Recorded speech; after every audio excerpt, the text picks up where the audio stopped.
Hello, everybody. I hope you're having a wonderful day. It's the second day of fall, or as in the South, we like to call it summer 2. It's still hot, it's still miserable, and we got all kinds of shows. October's shaping up to be pretty awesome. All these shows are at Vino's, of course. We got the Apocalypse 2020 with Moon Main, MVK Lewis, Johnny Vine, Hector Slash, Tan the Terrible, and Goon Dagar Khan. What the fuck? And Sounds by Uniwa. It's October 4th. I know that's short notice, but you guys really need to come. It's $15 advance, $20 day of show. You have to go to some website. I don't know what that website is, but it's all over the internet right now. Go figure it out. It's 7 o'clock, October 4th. That's not this weekend, but next. So get on it. It's going to be a sick fucking show. Hands down. Then, Tier None, The Plot in You. That's right, The Plot in You with Mismanage and Pliskin. All great bands, great show, heavy, in your face. It's going to be awesome. It's also $15 advance. It's only 17 day of show. Sorry. That one's October 24th. Tickets, the locals have tickets. Hit up the locals, get those advance tickets, and if you live far away, don't have time to meet up with a local, you can go to theplotinu.bpt.me. That's theplotinu.bpt.me. And last but not least, the Halloween cover show. That's the one I'm looking most forward to because I'm in it. My Chemical Romance, brought to you by Past Comfort, Fall Out Boy by Gold for Gold, Bane by Eyes Up, and Every Time I Die by My Hands to War. The doors are at 7, $10 advance, 15 day of show. The locals have tickets. I promise you they're going fast. You got to get them. I sold out today. I got no more tickets left. I can probably get some if you need one, so holler at me. But that's it for the shows. That's a lot. I know, that's a lot. October is going to be the shit. And today's guest is the one and only Evan Grove. This dude is awesome. He does everything, I think. I think his job title is, hey, I just do everything. My name's Evan. He works with Brigade Skate. He's in I Was Afraid. He's starting a new company, Wink Wink. We talk about that in the podcast, which I think is fantastic. I'm all for entrepreneurship.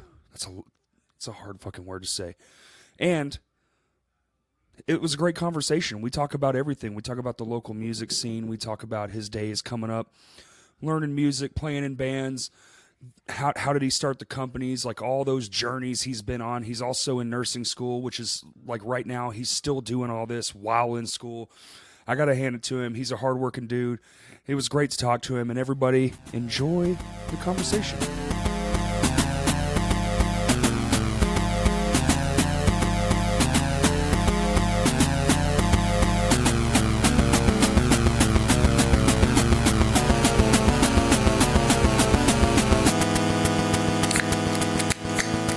You know the drill? Yeah. I've listened to enough of them. Well, you know, that thing moves wherever you want, about a fist away from your face. I might, bring it a little bit because I like kind of lean in sometimes. Yeah, you can pull it. You can pull it right to you, like this far away. But that's why I wanted to start. I was like, this is perfect. Yeah. This is a perfect jump off point. Yeah. You know, because we used to be a place where those bands would visit, Right. and then it died off. Yeah. Because people quit going to shows, stuff like that. Like we just did a big podcast about it Thursday. Yeah. It's like, what can we do? What can we do to like up the ante and get all that back? Yeah. You know, it's unfortunate that we're down to just 2 venues right now, basically. You know, Depending on where you want to do shows. Right, right. And what is? I mean, you know, there's Whitewater. talking to the microphone. Talking to. Yeah. Okay. There's like Whitewater and stuff like that, but you know they don't really facilitate the heavier shows and stuff like that. So we have Rev Room and Vino's. Yeah. And then you know Will, he's doing the little house show thing, and that place is awesome, Dude. It's cool. Yeah, the Eyes Up house is fantastic. I love that place. It's cool too because it packs out quick, and and they're always free, so it's like a good way to get used to like donations only. Yeah. So it's just a nice way to be like, well, we don't have anything, the venue in, but we have like this house show venue thing, which is the perfect setup. Yeah. And if you can just tell a band like, hey, it's gonna be a good time, like, you know, we'll get you what we can, you That's know, it. and you know, just like give them low expectations, and they come out and it's gonna be dope. Well, a lot of times too, though, like from what I've seen, yeah, it sets a low expectation. But I've been on tour. You've been on tour. You know how it is. I'd rather show up and get like you're going to get something versus absolutely. the shady ass promoter who just ditches out and you don't get nothing at all. Yeah. Like, so, you know, I just did Not Another Fest and stuff. And on Darby's episode, you know, he was talking about I did that pre-show. Yeah. So the pre-show completely fucking bombed. Like, really? I'm not, like, like, I didn't really have a lot of time to promote it because I was, like, so busy with, like, doing other stuff. And so I just, you know, I did it just because, like, if people want to come and day drink and hang out, it was kind of a low expectation thing to begin with. So I was like, I don't care if 5 people show up. I don't care, you know, like, whatever. Like, it'll be a fun time. A touring band actually ended up getting added to it. And they showed up, and, like, there was Shu was there, and then they had brought, like, 10 people. Right. And I went outside, and I was talking to them. I was like, listen, guys. It's like, here's the deal. Shu's going to play. Actually, they got there halfway through Shu playing. So Shu got done, and I was talking to them. I was like, listen, y'all don't even have to load out.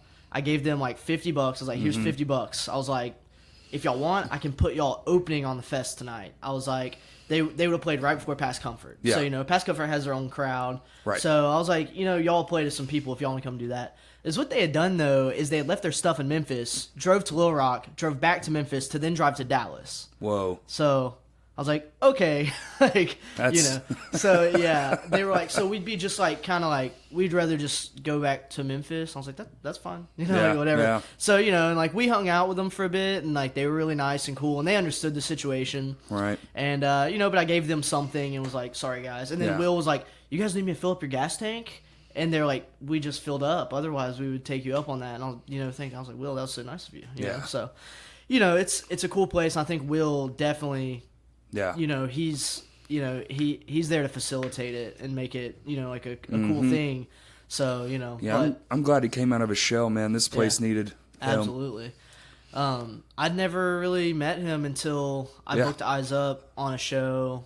I think it was a sanctioned show that I did at Vino's, and you know, they're all really nice guys. Yep. You know, I'd never met any of them before, I don't think.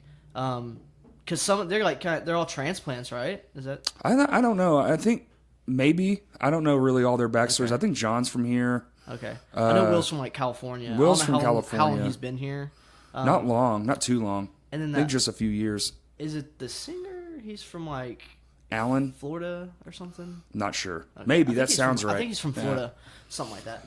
But yeah, yeah. I mean, yeah. If y'all could get a place down there in the River Market, you know, like. That's what I know, yeah. And it would bands, you know, I feel like bands like, hey, like we played in Little Rock, the show was cool, we did this cool podcast. Yep. You know, check this out, and then like, you know, their friends and other bands listed. Exactly. Like, okay, well, you know, there's something cool in Little Rock, you know, going on. Because that shit mattered, man. That shit, dude. Those bands, those like bigger bands, well, what we would call bigger bands. Yeah. You know, the Thursdays and the Every Time I Dies and the rest, all those guys, they all talk. Right. Exactly. You know, shit gets word gets around, and I feel like that's our. I feel like that's our biggest enemy is a lot of people's old opinions of this place. It's like you haven't been here in a decade. I get it. It sucked.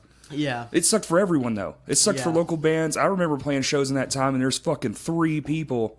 And you're like, well, I mean, I don't know what else to do. And now that we're trying to, like, reinvent the way, you know, that we're doing shit, it's like, I don't know, man. I'm just trying to get a hold on it and just, like, I don't know. I'm just trying. I'm just throwing. It's one of those things where, you know, I feel like whenever you know, there was that little, you know, that lull that, you know, I've heard you talk about a bunch on this podcast. Yeah. Whenever that hit, it was like the only shows that people came out to were the bigger shows. You know, it wasn't. Yeah. It was like once 2009 hit, like, it was like, boom, that was it. I think I heard someone knock on the door. So really? Ashes might be here. Well, they need to F off. But, you know, and so it's kind of a thing where, you know, I think we're starting to attract people to coming to the smaller shows again. Yes. You know, and not just, you know, waiting for that big name to come through. Well, we're not waiting for big names. But at the same time, when I was working at the Village, that's the thing. Like, yeah, they were only coming out, and then they weren't. Yeah. And then they weren't coming to nothing.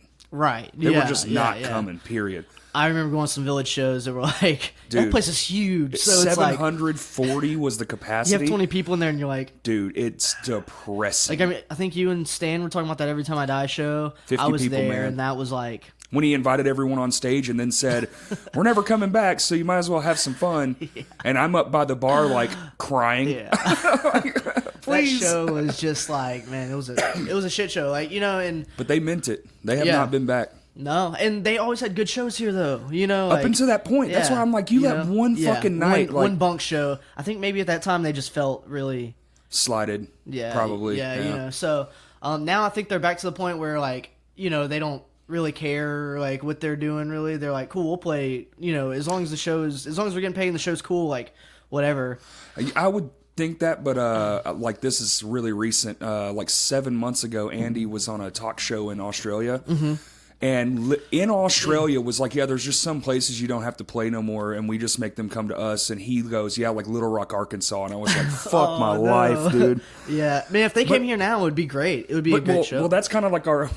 we have some like what's the word? Nefarious things in mind with that cover show because we're doing Every Time I Die. Yeah. And that show's selling. I mean, people. I'm gonna plug it real quick, but people listening for that cover show, you better get tickets now. Yeah. Like, for real. Yeah. It's going to sell the fuck out completely. And it's going to be fun. Oh, it's going to be fun as fuck. I cannot wait to just go bananas. But we're going to take footage from that and be like, and send it to them in hopes of being like, yo. People are going crazy for y'all set. Like, and it ain't even y'all. Yeah, like, exactly. You know, like, so if y'all came here, it would be bonkers now. Yeah. I feel like if Every Time I Die showed up now, it would be insane. Yeah. I feel like Vino's or Rev Room. I would love for it to be a Vino, man. Like, that would be so old cool. school. You know what I mean? The only problem is you know how this industry works, and they're on a level now where it's like they need the production. The stage has to be a certain size. Like, we have to get this much money, and then when you divide that out, and technically you can only do by capacity, so the tickets would be like $25. Yeah. You know, it'd be a hard push. You could do a cheaper ticket at Rev Room to try to get more faces in the door. And the good thing, like the thing, man, I've really wanted to figure something out with Vino's where there could be like you know, that little back room, if it could get cleaned out well, like it could be a green room. And the thing is like a lot of bands want that green room, and Vino's just doesn't really have it, you know? they used to use that as a green room, and they would stack the gear down the side of the wall, but you take out so much space for people, and even back then it was such a nightmare. Yeah, because like it's like it's hard to get back. It's hard to get back there. Isn't there a door on the other end though that's like used covered to be up? It's covered up. Now. It's bricked like over. in, yeah, it's bricked out on the backside. That used to be the stage entrance. Right. Yeah.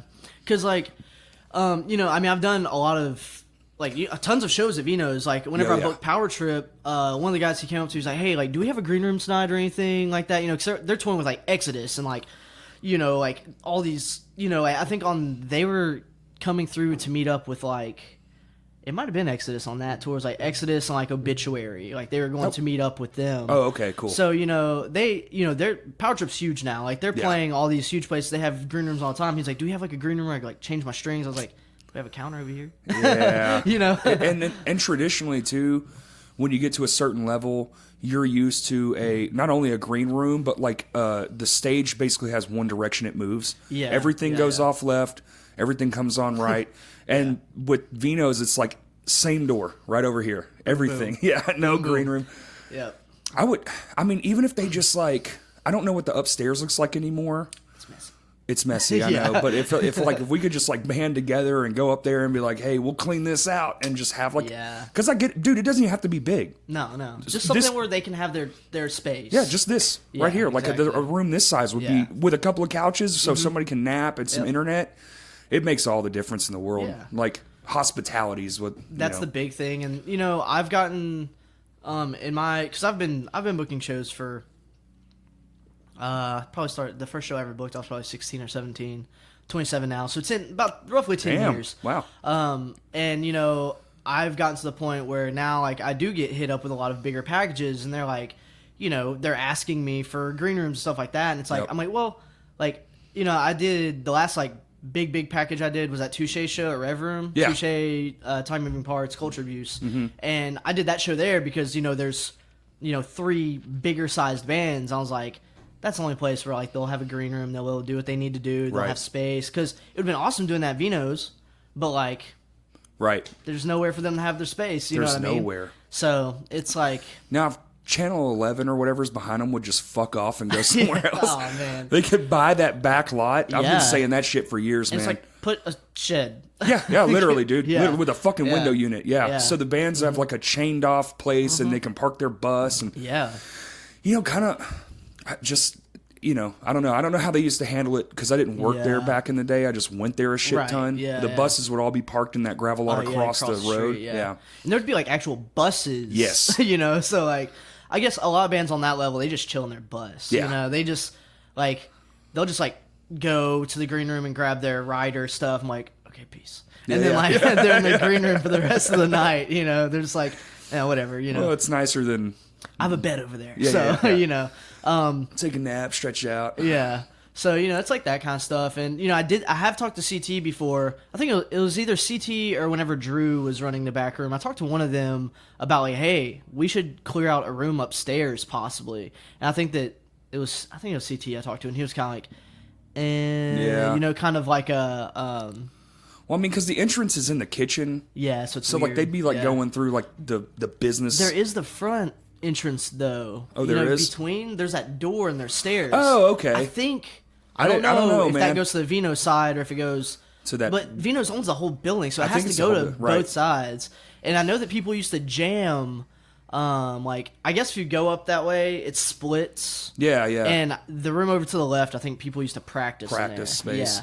So like, I feel like Matika had a band that practiced up there. So Highly probable. he might have some insight on Right. what the probability of making it work up there would Dude, be. I think I went up there one time in the whole 20 years I've been Yeah. going to Vino's. Like, stuff everywhere. it's aloof to me. It's just like Yeah. I barely remember it. And I think it was Yeah. for some dumb reason. Like, who knows, man? Like, I was following had to get something. or get whatever. something with Yeah. promoter. Well, I was like bartending for a while there, which was cool because like I'd book a show and then bartend, and then the tips I would make.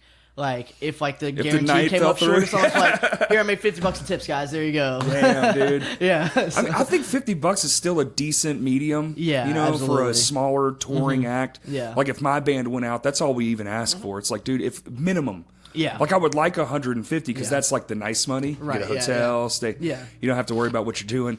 But $50, it's like, fuck, dude, the tank's full. Yeah. If you didn't come with money for food already, it's kind of on you're you. dumb. If Yeah. you're on like the level of like where there's no contracts being signed, there's no Yes. nothing. It's like, door deal only. and there's some small bands that don't understand that. Yes. like they'll like, I've had bands come through, and they're just like they are broke, and they were thinking that they were going to be getting paid every night, like good money, and then being like, dude, we didn't get paid these last like 5 shows. Like, can you give us like, I know you gave us $50, can you give us 50 more so we can eat? And I'm like, guys, I'm sorry, I Yeah. just gave you my last $50. Right. Like you didn't plan this out. Yeah.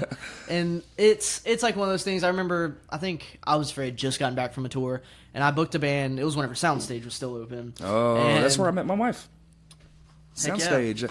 a lot of people met people there. Yeah, man. I miss that venue, man. It was cool. Living in Conway. Yeah. That's like, that Easy. was my thing, And then once I got old enough to kind of be like, I think I'm going to try and book a show. Right. Sarah was like, she was like, okay, this house is going to be in Ingram. He was Yeah. the guy there. That dude gave me so much just like knowledge on, hey, like, this is how the night goes. This is who gets paid. Right. I have to get paid. The door has to get paid. So, Splits. yeah, like cuts, I all learned that everything shit. from that place, Yeah. and it's like one of those things where I look back and I'm very thankful to have had that place and Yes. the community that kind of revolved around it, and because it taught me a lot, Right. and like especially.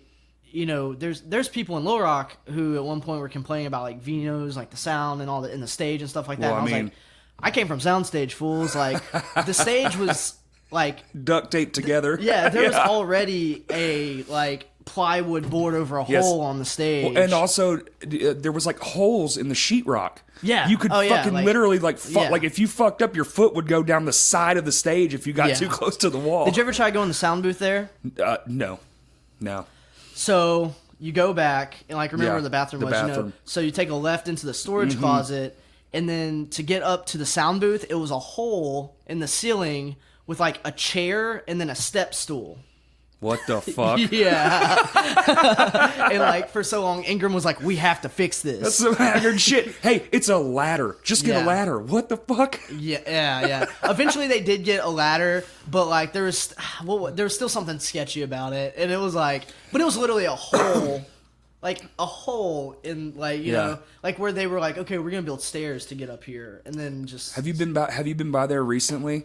Yeah, it's a salon now. Yeah, it's wild. You look and it's just the whole thing's opened up. Yeah, it's wild. It's weird, man. It's weird. And it's like I have to think about like where it was. I feel like I keep getting too far away from it. Yeah, a little bit. But that's fine. I put a hint of compression on there, so that's cool. But like, I drive by there and I'll be looking, and the only way that I can recognize that is even where it was at or anything is because they put those rails up in front of it, and there's like the door was right in front of the opening of the railing. But I can't even recognize that it was the building. Because the awning's different. Everything's different. Yeah. They changed that whole area, which honestly, that whole area is pretty dope. But it's just like I'm used to it being a little trashier, a little bit shitty. Downtown Conway's definitely come up a little bit in the last like 3 years. It looks more of like a place you want to go and maybe do something. Like there's just restaurants and stuff down there now, and then it was a ghost town. There's a restaurant down there I had breakfast at, some diner. Bob's? Yeah, dude. Their breakfast burritos are dope. Holy shit. That's what I had. Yeah. It's fantastic. Dude, yeah. That place is great, and it's really weird though, because like whenever you go to the bathroom, you have to like go through the kitchen. And so I always feel weird, and like it's a good place. I like taking bands there. Like whenever a band will stay with me or something, I'll just be like, let's go get Bob's. It's cheap. Plenty of seating. Like tons of seating. Just seat yourself. Yep. There was like a really weird thing that happened there one time though. I took who was with me? I think it was Bloodhound. They're from San Antonio, and it was them and this band called Frontage. We're friends with both of them, and they come and stayed with us one night, and we took them to Bob's next day, and they're all like Mexican dudes, and we all sit down, and the waiter comes up and goes, "Where are y'all from?" And I was just like, okay, that's a weird question because weird they're all Mexican. Like what? So I was like, should I be coming here? But then the lady was like, "Oh, okay," and like talked to us, and I was like, "Well, I'm from here," and maybe it's because we all looked alternative or something. We didn't look like the normal. Maybe you look like when you were went in there, band was there a and bunch she of was old interested. people? Right? Yeah, I know. Yes. Yeah. So it's like I don't know. It was weird. Yeah, it was like I was waiting on I work in flooring, so I was waiting. There's a rug shop right down the street. Yeah. Like across the little plaza. And so I was there, and the guy there was like, "Well, we're finishing it up. You want to go get some breakfast?" It was super early in the morning. I was like, "Sure, why not? I'll kill some time." It was going to be like an hour. I don't want to wait in that fucking place for an hour. So we walked over there, and he was an old dude, and we walked in. It's just old people. I was like, "Oh, of course he brought me here." And you'll question it when you walk in because you're like, "I don't know." Yeah. And then you eat the food, and you're like, "Damn, it's good. It's good. Food's good." It's it doesn't really appeal much to like the younger crowd. They do like bingo and stuff there, so like and they have like really weird hours. It's one of those places that closes at like like 3 o'clock or something. So it's it's strange. And then but yeah, downtown Conway, that place has been there forever. Actually, it burned down at one point, and then they like rebuilt it or something. But that was like whenever I was young, so I don't know. But it's downtown Conway. I remember one time I booked a band and they showed up soundstage, and this is like when I was like 16 or 17. And the only thing I ever did in downtown Conway was skate, and there was like nothing else down there. It was a ghost town. Y'all have a pretty cool downtown area, and I was like, where are y'all from? Like, are you from like some like small Midwest town? Like less than this? What did you find interesting about downtown Conway? The Walgreens, like multiple street lamps? Yeah, I don't know. They didn't even have the street lamps then. Because now they have like they didn't even have roundabouts then. This was like years and years ago. This was like 2009, probably. So like a decade ago. Yeah, it was a while ago. I mean, I was still in high school. Obviously, I was like 16 or 17, and. Yeah, so I don't know, but Soundstage was a cool place, and I worked there like toward the end of it, and it was just It was a shit show. Yeah. Because Brandon wasn't there. Yeah, he bounced. And yeah, Which, well, did yeah. you ever hear the story? Yeah. Yeah, my shit got stolen in that. Not too thrilled with that, man. It was I had just gotten back from tour, actually, and Jungle Juice was practicing there, so I left usually like left our stuff, and for some reason I think Ted and Kirby, like, I don't know if they were leaving their stuff there, but I was in another band at the time that was just starting, so I would just leave my gear there. Right. And I left my bass stuff there, and our drummer of the other band at the time, he called me one night, and he was like, hey, you need to get to soundstage right now. And I was like, why? And he's like, just come up here. So I get up there, and it's me and Xiaomi. I don't know if you ever met Xiaomi. He's kind of younger, so you might not have. Jonathan? Yeah, Jonathan Xiaomi. Yeah, I know. Okay, cool. So it's him. He was playing drums in this band. Yeah. And he was running sound there at the time. Ingram was kind of like the head of everything. Sure. Sarah yeah. was having to take care of her kid and stuff. So like yeah. it was just us three there, like, running it. And so like we get up there, and while I was actually on tour, I got a call from either Ingram or Xiaomi, and they're like, yeah, the locks have been changed at soundstage. And I was like, that's weird. Okay, like, just keep me updated, you know. So I get back, they give me a call up there. Brandon's up there, and Brandon's like, yeah, someone came in here and gutted the whole place. And I was like, yeah, interesting. And they start trying to blame it on Ingram, and I was like, yeah, okay. yeah, it was man. Man, it was like... It was bad. Yeah, it was bad. So, after then, I was just like... And it was funny because, DJ Burton, you know DJ? Yeah. He was playing Jungle Juice for a little bit, Right. and we did a West Coast tour, and we were in Las Vegas, and I wasn't even 21 yet. Oh, that's a bummer. Yeah. I turned 21 like a week later. I was like, Oh, yeah. come on. So, we were walking around the strip and stuff, and I started getting tired, me and someone else, and we were like, we're just going to walk back to the van and go, like, crash, y'all have fun, whatever. So they come back to the van, they like wake up, they're like, dude, y'all aren't gonna believe this. And I was like, what? And they're like, we just saw Brandon busking on the strip. And I was like, yeah, no way. And they're like, yeah, he was drunk as piss and didn't even recognize us. And I was like, y'all should have beat his ass. And DJ was like, I don't, because DJ got some stuff stolen in that whole thing. And he was like, it would have just been a sad situation. He wouldn't have remembered. So I was like, well, that's funny. Thanks for waking me up. I'll go back to sleep now. Yeah. So when did you start playing music, man? I mean, you started booking when you were 16, so I assume you were already a musician. Yeah. Because typically, you're not going to get into booking first. Yeah. You know? Kind of. It ends up, you know, one or the other. You get into like the inner workings. Yeah. Or sometimes you're just a fan. Yeah. And you go to shows and you're like, whoa. Yeah. Like, you know, Sam, you know, she was just a fan. Right. Just a fan. Started doing it. You know, it's like one of those things. I take it back, what I said. Yeah. I mean, but usually is how it goes. You're a musician, you play around, people are like, oh, you live here, help me out. And then you just kind of get thrown into that promoter. You do one, thing. and then you're like, it's weird too, because most shows go terrible. But you have like those one or two like really great ones, and then you're like, you live for those great show moments where everything's just, there's no problems, everything is like, but. I wish they were all like that. Would be great. They can be. They can be. Ish. Because, you know, a lot of time, you can't wake up in a good mood every day. You know what I'm saying? Yeah, exactly. It's just like, I've had my fair share. I started booking young, too. When I was in high school, we did the... Y'all did the, what was it, Rockstock? Rockstock. Yeah, that, yeah. Yeah, I remember that. That was like, I was like in probably like 9th grade whenever that was going on. Yeah. Our first one was in 02. 02. Yeah. Wow. We did it for 5 times. Shit. My old brain's farting out. Y'all did it for a while. It was a while. Yeah. It was a while. Was it 9? Yeah. I can't remember. We did a lot, but the few. last one was like a whole damn, like almost a fest. Because that was like Tristan Buttrell. Yeah, and man, like it was everybody. Annabelle played, Yep. and then like it was pretty Sean much, Michelle played. Who was it? Sean Michelle, he was like a blues musician, just like a kick drum and his I don't guitar. remember him. Like that was dope. And then Yeah.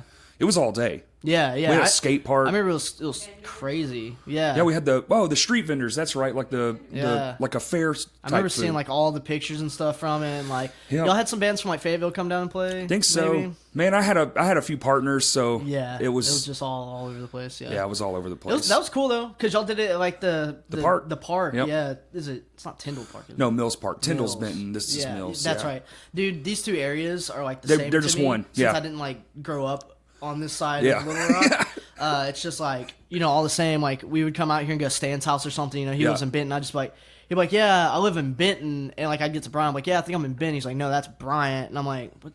It's like they just there's no lines, man. There's no lines. Yeah. It just seems like honestly, at some point, the two towns are just gonna merge. Oh yeah, for and sure. be like Brenton. I mean, Little Rock, like southwest. I guess it's southwest Little Rock, and then this area and like Mapleville and like all this just it's Alexander. one thing. It's one yeah, thing. It's one big thing. So but yeah, I probably started playing music 15, like when I was 15 or something. That was like the first time I was like, So it like, popped off quick then. Yeah, actually, I might have been like 14. Because so I was in this band.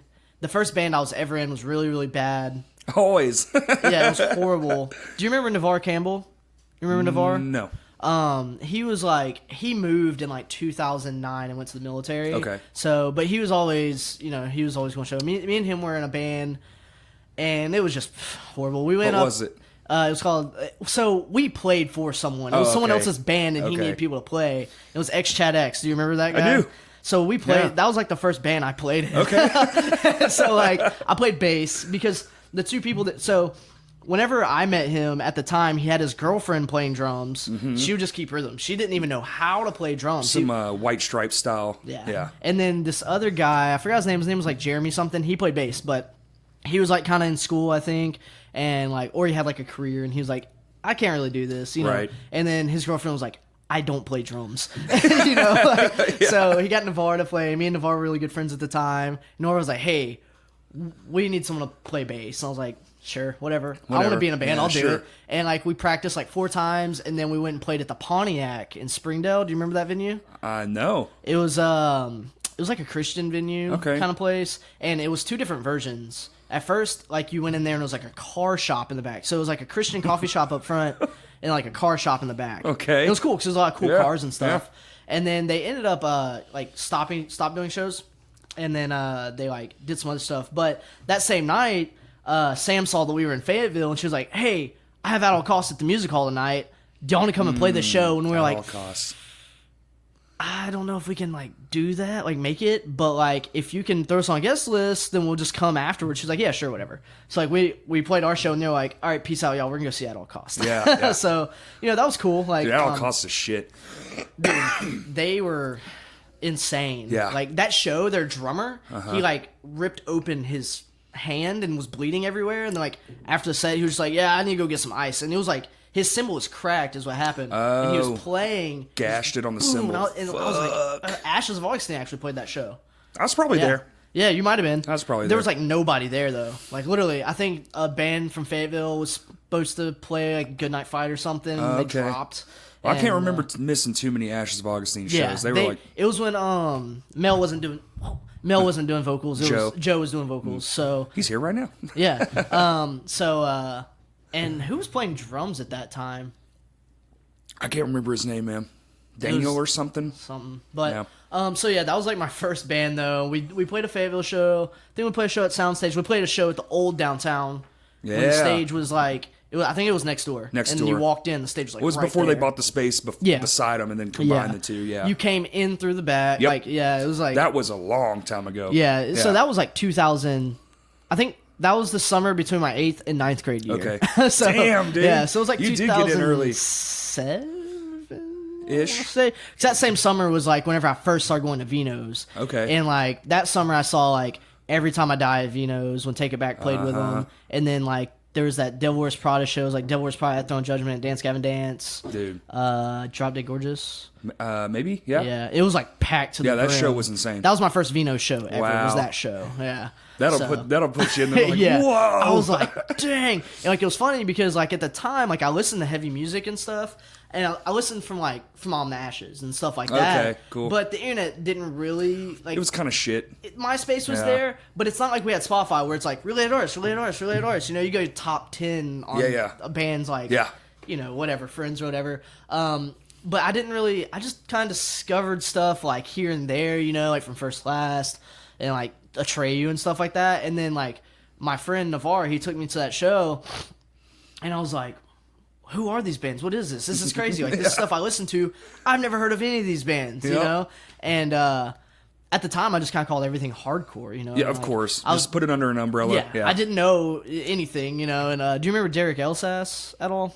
Not maybe a face. He was from like Greenbrier or Valonia, so like he wasn't even a part. Like he would come, like Okay. you know, He would was just like show up. Yeah, so you know, he was like someone who's like older or whatever. But I was like talking to him. I was like, what is this hardcore? Like, what is this? And they're like, it's metalcore. And I was like, oh, Yeah. okay. Here's a list. Yeah, yeah. Don't fuck it up anymore. Yeah, exactly. So so that was like, you know, getting into it, and then everyone in Conway around that time kind of really started going to shows.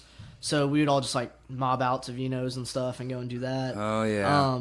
But then, so there was all that, and then me and some of my friends, like, I don't know if you remember Clark Johnson and Clay Johnson, Yeah. the Johnson brothers, and then like Kirby, who plays drums for Jungle Juice. Yes. So me and Kirby and Clay and our friend Jordan and our friend Brian, we had like just actually gotten into like hardcore. You know? Yeah. We were listening to like Have Heart and you know like stuff like that, whatever. And we were like, let's start a hardcore band. So we started a hardcore band. That's how Giant Cage became to be a band. So we did that, and that was like my first band. Like you know, we did a tour. That. We did one tour, and it was horrible. It was us and Hollywood Homicide, and it was like the worst tour ever. I forgot about that band. Yeah. Homicide. So you know, Chris Flores, Eric Brumley, Aaron, DJ. Yep. Someone else was in it. Hunter Deaver was in it for a second. But yeah, so I saw some of those shows. Yeah. Yeah. So it was like I feel like every other weekend was Giant Cage, Hollywood Homicide, and Jungle Juice at Soundstage probably. Like we always did like shows out there, and then so yeah, I mean started doing that, and then it kind of got to the point where I was like, oh, like here's some bands I like. I want my band to play with them. I'm gonna try and get them to come and play at Soundstage, and then that's kind of how you just fall into it. Yeah, it kind of started happening and stuff, and you know I get Jungle Juice. This was way because I didn't join Jungle Juice till like 2012 or 13, something like that. So it was a while after. And it kind of comes in waves too, like just being a band that's when you're fishing around on the internet and you're like a band from another spot. Like I do the same shit. You'll go to some band's Facebook and you'll be like, well, they get a lot of traction. It seems like they're doing well locally. I'll hit them up. So it's like when your band starts getting traction, you'll start getting messages from other bands like, hey, get us on a show. Like I've got one right now. I'm still trying to like find a spot for them to do their thing. I'm like, I'm sorry. I just, you know, fuck, we have two places to play. What do you know? Yeah, it's, you know, that's how it goes. yeah, that's how it goes. Yeah. And and that's kind of what I started doing. There was this band that had played at Soundstage, and I missed the show. It was this band called Battle. They were from Gainesville, Florida, and they were like melodic hardcore. And all my friends went to the show, and like after that show, they were like, "Oh my god, this band was so good! Like, you have to check them out." And I was like, "Cool!" Like, and I listened to them. I was like, "Oh, I like this band. They're cool." And then like is what ended up happening was I saw that they were like they had a route and it was coming through, and I'd gotten really into them. And I was like, "Hey, you should come back to Conway." And they're like, "Yeah, cool. Like, can we play at Soundstage again?" And I was like, "Yeah." And like I hit up Sarah and I was like, "Hey, Battle wants to come back." And then she was like, "Okay, like make a flyer and the date choose." Like I was like, "Okay, cool." So I was like the first show I ever booked, and then like from there, Battle was like, "Oh, hit up this kid in Conway, Arkansas," and then that band was like, "Hit up this kid," you know. Like, you got on the list. Yeah. And now I wish I wasn't on the list sometimes, at this moment. Yeah. That's what I was going to say, man. You seem like a busy guy. Yeah. You like to you're like me. You like to fill up your time slots. Oh, yeah. And just kind of keep yourself moving at 1,000,000 miles a second. I like to do that. It gets overwhelming at times because, like, I just, last fall, I decided to go back to school. Yes. So I'm doing pre-nursing right now. And, you know, like, in the pre-nursing, it's not that crazy, you know, yet.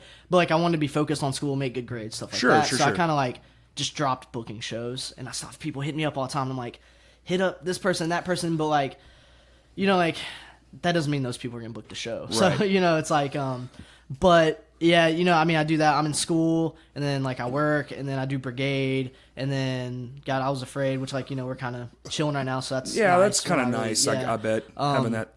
And then so Chris Dolan and Zach France, they just started that band. Yep. I'm gonna be singing for that band, and Ty's playing bass. Hell yeah! It's like we got a little. I've been watching the Instagram videos of the Chris. Yeah. I call it his fucking Instagram handle is my favorite, Lord Fat Oh Quads. yeah, yeah. It's like well, that's what I'm gonna call you forever. Yeah. Sorry if I forget your actual name. And just he was at KublaCon actually, which was fucking wild. Yeah. I didn't get to make it, but dude, it looked crazy. So it was insane, and everybody stuck around too for the most part. Like not a lot of there wasn't a lot of like downturn. In the audience number, Absolutely. it was fucking sick. Yeah, that's good. And Kublai Khan's played here, I think, like once before. I think so. Maybe Somebody told no, they've been here before because I have friends that were there. I think they played at MF Metal. Might have been. Maybe. I don't know. Because I remember I got offered a show. I got offered to book a show for them, but like I'm be real, I'm just not really into them. Like it's not there. It's like a little more too like I guess metalcore for me. I got you. I don't know. It's gotcha. like it's too breakdown for me. Well, they were fucking. I guess they're good though. They're really. They are good live. Like great live band. It's not a band I want like that I can listen to. Oh sure, yeah. No, I mean, dude, there's tons of shit like that. Don't get me wrong. Yeah. I'm into like listening to like heavy stuff. But I think whenever they came around, it was just like it wasn't your speed. Yeah. So I just never, and now it's just like I don't go back and try to get into them. So, but Orthodox, that band's dope. Yep, good band. They killed it too. Yeah, good band. It was a solid fucking show. Yeah, man. it was just a great yeah. night. And I wanted to go for the sole fact to like just go and support Past Comfort and Go for Gold. Yeah. But I was just like, man, there's gonna be 1 million people there, Yep. and I'm not gonna be able to get there until like 8:30. And it's probably gonna be sold out. You'd have missed them, and it was sold out. So and because that show started on time, 7:30. I noticed. So yeah. Yeah. So I was just like, I was like, I'll see Past Comfort. I'll see Go. Sure. So like, I'll see them. I'll probably end up seeing Orthodox and Kublai Khan again. I was like, the show's not gonna hurt without me there. Nope. So like, if I would have been, if it would have been one of those shows where I felt like it would have been like a kind of weird turnout or something like that. Definitely would try my best to get there. But I was like, that show's gonna be insane, so it doesn't even matter if I'm there or not. You know what I mean? So no, well, you can't go to them all either. Fuck, man, that's insane. Yeah. So, and one of my buddies was in town too. So, and every time he comes to town, he's in Little Rock, and he was like, I don't want to go to Little Rock, and I was like, okay, like I was like, well, I was like, I'm not gonna, I wouldn't be able to get there till late anyway, so we'll just hang out in Conway, So we just did that, but yeah, and. Anthony, he kind of is doing a thing that I'm doing right now. He's not really. He's only doing like booking a couple of when shows. He gets offered something, worth doing, then he'll do it.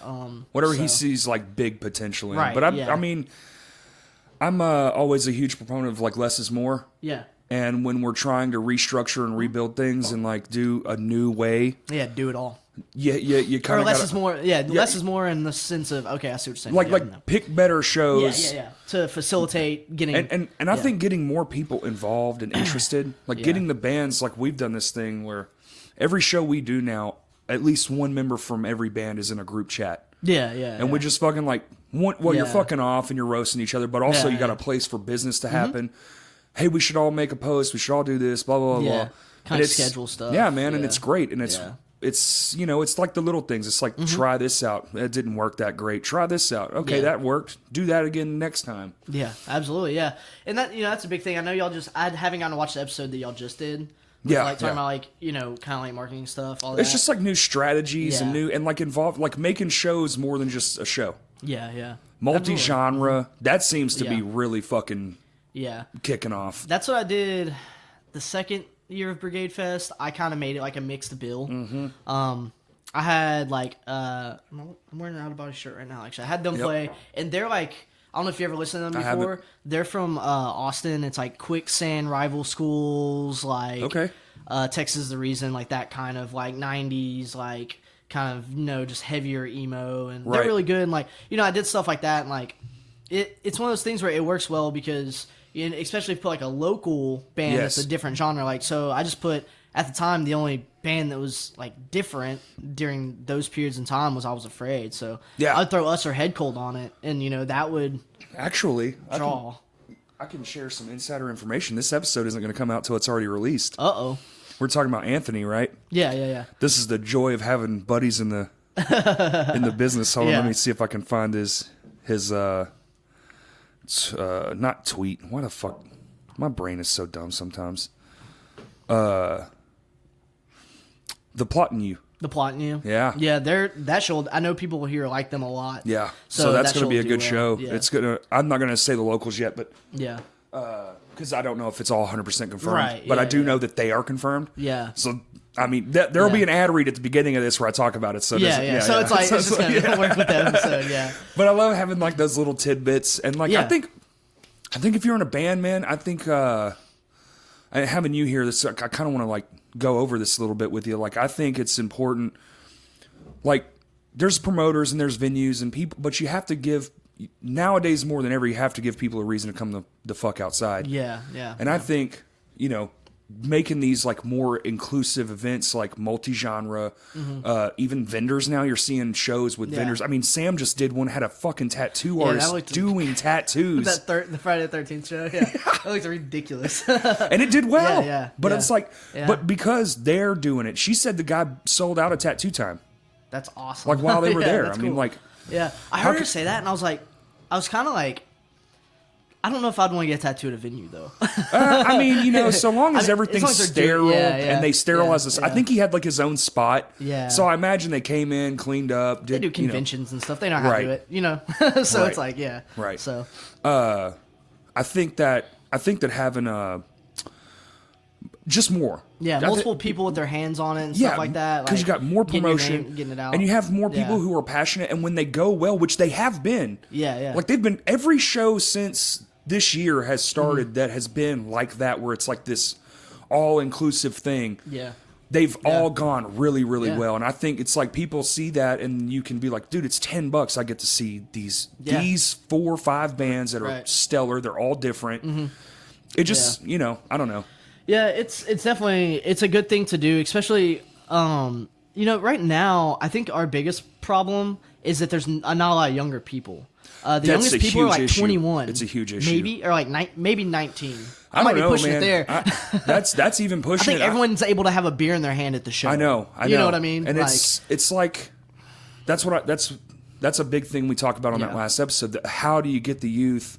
And they're on the internet. So a big connection is being on the internet. Yeah. So like, I feel like this podcast sort of helps, but it's a little, it's not very kid friendly. Right. Yeah, but at the same time, like, people see their friends sharing it around or whatever. But and then like, I just don't know, because I don't see a lot of bands coming through, or at least trying to come through, that are young. Right. Yeah. Everyone's past being a teenager. Yeah, absolutely. So it's like, are they even starting bands? Are they just confused on it? Yeah. I don't know. I mean, I can't think of one band right now that's like kids in high school that are like trying to get on shows. And I don't know, you know, like Kurt, he mentioned the other day about trying to like do like a kind of revamping like a Fresh Blood Night or something. I think maybe that would do it. I don't know. You know, me and him had a long conversation about that. I think there's some merit to that idea. Not bringing it back the way it was. Yeah. Because I don't think people react to hearing "you suck, come do it again." Like, it have to be a little bit different these days. But it's how do you target it? Because with the situations going on, I'm not going to be political or nothing, but schools are on lockdown. There's no more getting in there and like promoting your stuff, or Absolutely, at least so you have to basically like go through partnerships. And that takes a lot of work. It's hard to do, but if you want to get it done, you kind of have no choice. Like, my thing was, I was thinking is start going to these places where music lessons. You know, kids take music lessons, even if it's just their parents putting them in it. But if I don't care what genre show they go to, but if they go to a show because it's like they saw this flyer for 2 months while they were learning guitar, and they're like, well, what's that? And maybe the guy can be like, oh, well, that's this, blah, blah, blah, blah, blah. Yeah. And maybe if their parents, okay, fine, Billy, I'll take you to the damn show. Yeah. Which back in our day, your parents would just drop you off. Here's $20. Yeah. I'll see you in 3 hours. You better be outside. For me, it was like, because, like, you know, I was younger. Whenever I was getting into it, a lot of my friends were older, and they were driving and stuff, so it would just basically be like, hey, Mom, I'm going to go get in the car and go to Little Rock with so-and-so. What? Yeah. Okay, don't get in a wreck. That's it. You know, like... Come home in one piece. Yeah. You know, and, like, so Stan recently for the show... For Talking about his flyer? For that show. So I've been thinking about doing stuff on there, like... You know, like, I've been thinking about for a while, like, doing, like for fans of, like, this or something, exactly. You know, like, or putting, like, punk rock show really big on the top, or so it's like an attention grabber. Yeah, and people were like, oh, and then, like, at the bottom put, like, a description, like, these bands sound like Metallica, Slayer, right, and then a kid that's, like, 13 just now getting into Metallica and Slayer's like, I like Metallica and Slayer. Because you get into the, well, that's brilliant, man, because you get into the big shit first. We all did, you know? You got to get into the big stuff because that's where you hear it on the radio. It's accessible. It's accessible. Yeah, you're not and digging. then you trickle that down. Yeah, that's when you start digging. Yeah. You find what you like, and then you're like, I need more of this. The most underground of it. I want to go to the show where there's only 3 people there. Yeah. You know, like best band I ever saw, man, was only 3 people in the crowd. I've got some of those stories. Tons of those stories. You know, like they broke up the next day. Like the first time Mammoth Grinder ever came to Little Rock, they played it downtown, and it was like me and Ted and like. Our phones are blowing up today. And there was like probably 10 people there. And then I booked them like maybe a year ago now. And I mean, it was almost a sold out. Like, there was like 100 and I think like 120 people paid at that show. Nice. So they went from 10 people to, you know, that. Yeah. So, you know, and it's, you know, like one of those things where, you know, those, you know, these kids, you know, find out. I was kind of talking about. I guess I was talking about digging and finding like the. I will say this: that show, Surpass Comfort, they had told me that multiple people came up to them and said that was their first time ever to go to Vino's. Really? They'd never even been to a local show. That's but good. They were also older still. Yeah. Like that part kind of sucked. But Yeah. I think there are these, you know, I like to think of it as like tentacles, and one just reaches out and gets like in that environment, blah blah blah. Yeah. And I think it is working. It's going to be a slow process. I mean, how do we get back to just, it's fucking Tuesday. There's a It's show. still going to sell out. Yeah, Yeah. you know, like you didn't have to worry. No. You just showed the fuck up. There was a show, people were there. Yes. That's how it used to be. It was like book it and they will come. Right. You know, book it and they will Field come, and of that was Dreams it. kind of shit. Yeah. Yeah. And It's now just- it's like, book it, good fucking luck, fella. Please come. Please. I'm I'll do a begging you. backflip in the street. Yeah. I mean, you know, man, and that was a big thing about like, I mean, I started booking shows like right at the end of like the good times. good times. And like there was still, I mean, between there and now, there's still been good times. Don't get me wrong, Sure. there's been good times, but it's not consistent. You know, so it's like there'd be like 6 months of good shows and people would come in and then like. Well, you know, I think people are seasonal now. Yeah. I think that's a real thing. Oh yeah. I think they view time outside as a certain time in the year. Yeah.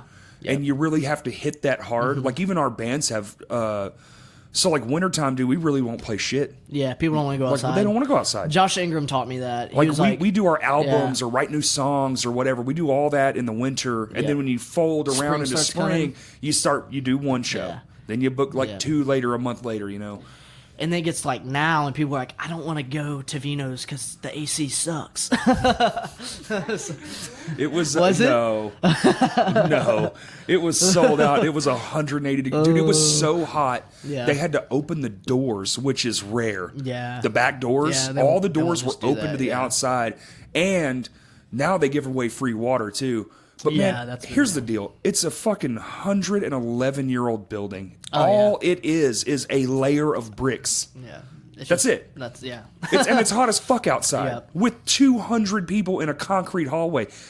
I don't give a fuck what AC you have. It ain't gonna. If it was a freezer, it would still heat up in there. The insulation is just horrible. It's and it just was bad. non-existent. Yeah, yeah. The roof is right above your head. You see those That's true. slats? There's tar there, and Yeah. then that's what's keeping the rain away from you. It's that, and then and then there's rats up there chewing through Exactly. the roof. So there's just probably holes up there everywhere. I don't know if there's they ever holes. fixed the right above like the little checkerboard table thing. There's a A horrible, leak. horrible leak there, Yes. and like it just. I remember one day like it was raining really hard at a show. It was raining and it in was the just like, room. They put a bucket there. Yeah. I think they did put a fix, but I think the fix is almost busted as well. Yeah. I get it, man. It's hard Yeah. to maintain a building Yeah, that's absolutely, that old. yeah. Well, and they just Without didn't- completely they tearing didn't it care down. about that back room for so long, and now I think it's finally getting the love it needed. You know, like The you know. fucking sound now. Oh yeah, It'll blow your yeah. just. Dude, it's good. I'm glad, dude, because Brian, man, he was for so long. He was just like, I gotta make this happen, but Yes. I don't know how. And then, Oh, dude, that Rebuild the Stage show was a huge conglomerate of Yes, people. There that was was great, so yeah. Yeah. much effort put into that. Absolutely, yeah. There was literally, dude, I have a list. Let me show you. I have a list of people that I wrote down who were involved in every form or fashion. I like my little notebook here. Look at that. Yeah, that's awesome. 2.5 pages of people. Yeah, people just helping here and there and doing that. Every little thing, man. Every little Yeah. thing they added to it. The bands that played, dude, everything was free. That everyone worked for free. Yeah, No one got any money. Yeah. No one. That's yeah. It was amazing. Yeah. It was fucking amazing. The DKC guys made those shirts completely out of pocket. They got reimbursed zero. They even paid for the shirt they gave away after they paid for it. Like, that's stand-up shit, man. Yeah. And I think that show was a nice jump off that you can tell people want this. Yeah. They want it, but we're kind of out of options. So now we're trying to, like, almost reimagine. Like, we're just trying to reinvent the way you do shit, really. Yeah. And it's working. I mean, it's going well. All of the shows have, like, they've been good lately. Even the non-show shows, like the just like events. Yeah. They're doing better than they ever would have in the last few years. Yeah. It was like with I did Not Another Fest recently, and that was a weird time to do it though, because Paul Bear just played that week and did all that, and then they were playing Sunday, and there was quite a few people who went up. They were like saving their money to go up to that show and stuff. Yeah. And like it did well, especially for it being like the first year. I was just, like, I've been doing Brigade Fest for so long, and like the numbers were so good for that that I think whenever it wasn't Brigade Fest, I was like, this could be better. Right. But everyone seemed to have had a good time and stuff like that. Yeah, it was fun. You were there, and also you were helping Brian with the stage at one point, and I was like, Thank you for doing that. I literally, every time I get up there, people are like, you don't work here. And I'm like, okay, but I'm just doing my part. You could get your ass up here. Because I got there, I started breaking stuff down. You were breaking stuff down too. Dude. And I was like, thank you. I don't know how to not do that shit, man. Like, I can't, even if I paid to be in there, which, hey, by the way, I still pay to go to shows. I'm practicing what I'm preaching. It takes a lot, man. Yeah. And if you're trying to do more, you have to do more. You can't just say shit into a microphone and then not go out and do it. Absolutely. Yeah, man. Yeah, and I think a lot of people are really appreciating, especially like what you're doing with the podcast, and then like what Kurt's been, blasting, everything. Like, Kurt's been getting like really involved with everything, and that's been great. And there's a lot of people who are just excited to kind of like make the community back to something, and like it's kind of made me like be like, I kind of want to book some shows. Yes, and like, if we get it big enough, the idea with any business, really just an economic principle, is if it's big enough, it can sustain itself. Yeah. Just on a rotation basis. Like, so this guy only comes to show once every 2 months, but so do these couple hundred. But every 2 months, that's still a full show. You know what I'm saying? That's where the less is more thing comes into, because it's like, instead of every weekend, why not every other weekend right now? For like the big shows. Or the bigger shows, I should say. We don't have a lot of big bands coming through right now, but I think that's going to change. The medium-sized stuff, really. Well, like we said, like Kubla Khan and Orthodox, they're going out of here with a great... Yeah, exactly. They're going to tell people, like, hey, go play Little Rock. Like, I don't know where they played the next day, but they're like, hey, our show last night in Little Rock was tight. If that show sucked, the show that they're playing that night, they're going to be like, our show last night in Little Rock was awesome, and we're playing in... that was St. Louis, Missouri tonight, and this sucks. That was their tour kickoff too. Oh, really? So it was like, so they're just coming up from Texas because they're from like Lubbock or something like that. Well, they're going to meet up with a tour, so they're going to be on a package. Oh yeah. So this was like a swing through date. Isn't it like? It's not with Knocked Loose. It's like it might be. It might be. It might be with Knocked Loose. I can't remember. He actually told me, and I forgot already. Yeah, it was something. With too many things in my brain. But yeah, I think with the stage being rebuilt and all that, it's really cool. And it's like that. I brought it up. CT and I, whenever do you know Marcus Lowe at all? I don't know him. I don't think too well. He did sound a long time ago at Vino's, and then whenever Jeff started booking at Vino's again, like in the last 5 years or whatever, they needed a sound guy, so Marcus started doing it for a while again. Yeah, and we kind of meshed because I came in wearing like an Integrity hat, and he was like, "What?" He's like, "Kids know who Integrity is?" And I was like, "Yeah." And then from there, it was just like him and I, we talked. He went on tour with like Earth Crisis and stuff like that, and I would just like nerd out with him. I'm like, "Dude, that's so cool," we talk about stuff like that, and and he wanted the best for Vino's, and then CT took over Jeff's spot, and we were talking. I was like, "Man, we need to do something about like the sound and the stage." I was like, "I don't know what to do because I didn't want to do a show." And y'all said it in one of the podcasts. The money go to the wrong hands and not getting taken care of. So that's what that was the most criticism from that There was a lot of where the money was going and stuff. There was a lot of prove it, and I'm like, well, yeah. I think we did prove it because everything got fixed. Yeah, everything. Yeah, it wasn't just one fucking thing. It was it was because enough got made to just cover everything. Speakers, lights, stage. Yeah. It's all new. And all of it. When Stan told me that like y'all were gonna do that, I was like, thank God. And like I was like, is the money like gonna be put in whose hand or this person's hand? He was like, no. Like I was like, awesome. We were given complete once the idea was made and the right people were involved. We were given complete control. That's And they were like, just do whatever you want. Yeah. And we were like, hell yeah. Yeah. And we ran with that shit. I'm glad it got done, man. Like and like I didn't even get to come up and help with the stage, and I felt bad about that because I had a drill and shit, and I didn't even know y'all were gonna do it. Yeah. And then Stan was like, hey, if y'all can come up and do this right now, and I was like, I'm on call. But so many people showed up, man. It was like honestly too many. Yeah. Because at one point there was like 20 people just standing around. It was like, well, it's nice that y'all showed up, but maybe it was too many people showed up, which is, I mean, it's great. Yeah. Fuck, we had too much help. Yeah. But yeah, man, I'm just glad that like, you know, Vino's is kind of becoming a cool place again, and like people are wanting to go there, and it's just like, because for so long, like I just felt like people didn't want to come to shows because there was just like the facilities weren't like. Well, and you know, and honestly, the old, you know, as well, the attitude was shitty. Yeah. You know, it just. I spent a long time being an elitist prick and probably running people away from shows. The food's always been killer, but that's because they have fresh food. But I mean, dude, and being like a fucking long time visitor of the establishment. Yeah. I mean, it went down. It was a fucking shithole. Yeah, it was bad for a while. It was bad. I remember, like, dude. I didn't even want to go there. I was like, man, fuck that place. Like, I had my fuck Vino's era, you know? Oh, like, for sure. Well, because like they were like, they just didn't want anything cool to be happening. No. It was like you went there and like there'd be like a random heavy show, and you'd go there and they'd be like, no moshing. No moshing. Don't do that. And then this and that. Oh, dude, and then they added when I was like, fuck this, was when the big ass TVs got put in the back. Yeah. I was like, this is not a sports bar. This is Vino's. I think, are those TVs still back there? Just the two small ones, and they just play like. Bar?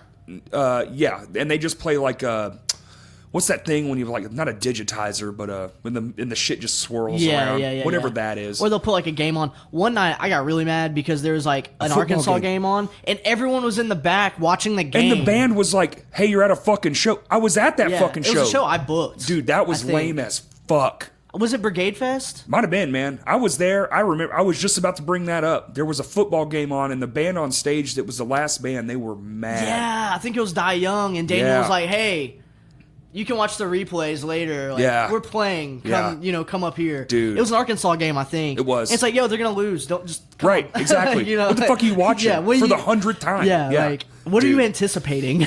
That's fucking, I was just about to bring that up, man. That was embarrassing. Yeah. And that was like, that's a lot of stuff that really, like, really broke my spirits for a while. Like, I would do shows and, like, the crowd reaction was just whack, and like it was just, you know, it was just like there was no spirit in the room. So I was just like, why am I doing this? Well, the energy, you know, like, when you start on a bad energy note, it's going to end on a bad energy note, man. It doesn't matter how hard you try. But the more, like, I hate to be like a fucking hippie, but the more we inject positive shit into I'm not talking about just Vino's. I'm talking about all of our shit. Yeah.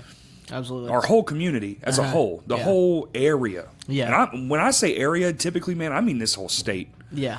Like, we only have a few spots. We go to the Little Rock area, this area, Conway, Fayetteville, Rogers. And stuff. Fort Smith sometimes does stuff. In Jonesboro, they have a Cregan's up there. Yeah. And they'll do stuff like occasionally, but it's nothing heavy or anything. They'll do like indie rock shows, like that Lathe Band or whatever. Oh, yeah. They'll play up there, and I think like Couch Jacks has played up there and stuff. We just need more. Yeah. I think if something like if there's a small town right now that's coming up, I can't really think of one offhand.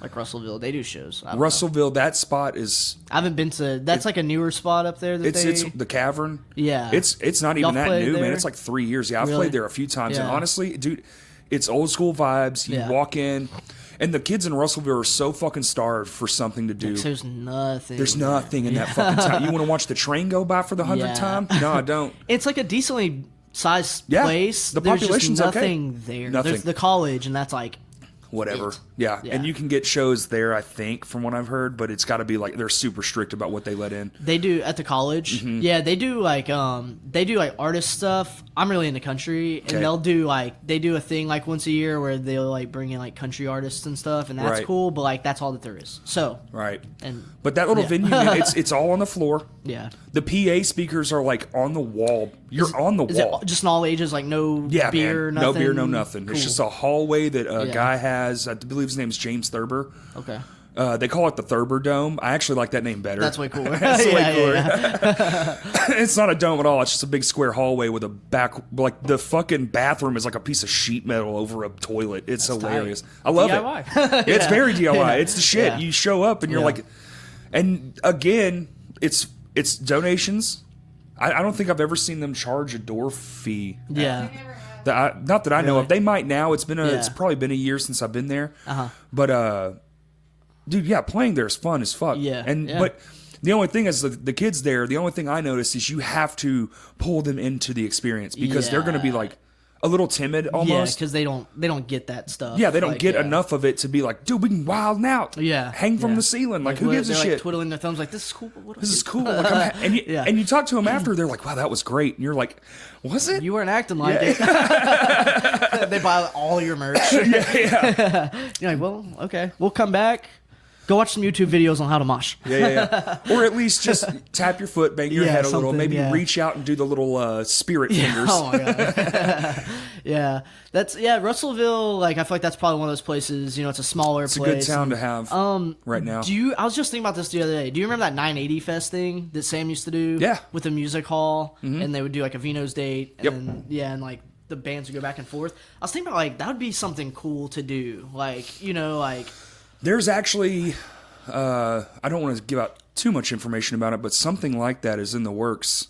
You should talk to Kurt. He's been he has this idea in his brain that's not the cover show that he's been bringing up lately that is like that. Yeah. But kind of more like a Warped Tour vibe. Okay. Like all in the same day. But Yeah. it's, I don't know. I don't know what's in his brain fully. Yeah. But if y'all wanted to do something like that, he's been really thinking about something I'll like hit him that. up. I mean, Kurt, like, because him and I talked recently. We talked, like, it was like a quick interaction because he was doing something, and, like, he'd hit me up and asked me, like, what I thought about something. And I was like, yeah, like, we should, like, talk more about this or something. Right. But I don't remember what it was. But I'll hit him up and talk because I would love to do something like that. Yes. And Sean Hood and I were actually talking about, so I Was Afraid played Fest 2 years ago now, I think. That was my first year going to Fest. And Sean Hood always goes, he's Josh, always and all of going. them, Yeah, they yeah. always go to Fest. So I Was Afraid played Fest, and we were down there like walking around. I was like, man, it would be cool to do something like this in Little Rock because we kind of have the facilities to do it. Make our own version of But it. it might end up being more like a South by Southwest, but on a smaller scale because everything's a little more spread out. Yes. And like, you know, I don't know, have you ever been South by Southwest? No. Well, sometimes you're like at a venue downtown, and then 3 miles away, Right. your other favorite band's playing. Yeah. You're like, I'm about to just walk 3 miles. Yep. So you know, like, but so you know, we talked about like if we get Rev Room on board, Sticky's on board, and then like, there's places down on the strip down there that have stages. Yeah. You know, like it's like, hey, we'll give you X amount of money. Just let's do whatever we want. You could even do a Beale Street vibe, like put a blues band in the corner on the street busking. Well, like remember whenever, because I talked to Sam about this at one point too, and she was saying she had access to maybe doing something at the pavilion, Comeback yes. Kid and Yep. shit, like doing was something there. how that was. Yeah. You know, like put like a main stage there. I worked that. Yeah. Yeah. Like it was Ink Explosion, wasn't Uh-huh. it? And that one band, what was Green Jello. No, it was one of the first. It was that metalcore band 'Cause that they were played, there, too. Something Life. It was something Something Life. It was I just remember Comeback Kid, to be honest. yeah. It was Comeback Kid, and then like what's his name? He did his Misfits. Jeremy Only, was it Jeremy Only? No. It was the other guy. Fuck. What's that guy's name? Yeah, he did his Misfit stuff. Yeah. Yeah, in the Metal Studs, like backed him up. Yeah. What was that other band though? Because and then Crime and Stereo was supposed to play, and they dropped because they were on tour with Comeback Kid, and then they were like, we're gonna break up. Yeah. Or no. Crime and Stereo played. Daggermouth was supposed to play. That's what happened. And then they were like, we're gonna break up, and they just didn't do it. And then that area gets good too. Actually, that was one of the last like heavy. They didn't realize it was going to be like that. Yeah. And the city got mega pissed. Oh, this is like a hardcore show here. Yes. Let's not do that. But then Skrillex came through and sold that whole bitch out all the way down, and that was unbelievable. Did they do it under the thing there? It was under the in the Really? pavilion, yeah. That's cool. That because it's like 2 sections. It's like you have that one big building, and then they tarp it off, and then there's like a breezeway, and then the next big building. It was the whole thing. That's crazy. I mean, shows there would be cool. Like, still doing stuff there even now would be cool to do. Well, you get the band that's too big to be in a venue, but not big enough to be on the amphitheater stage. Yeah. Because if you held that Skrillex show at the amphitheater, it would have looked like shit. Yeah. But you put it up in that pavilion, you're like, this is awesome. Dope, space, it's all... people can't spread out. Right. They're all, like, funneled right there. Yeah. Relative space to, like, the size of the act. Yeah. And you want to get it just that... There's, like, that sweet spot. Yeah. Where there's just enough people in there to make it just wild and out, and it was wild.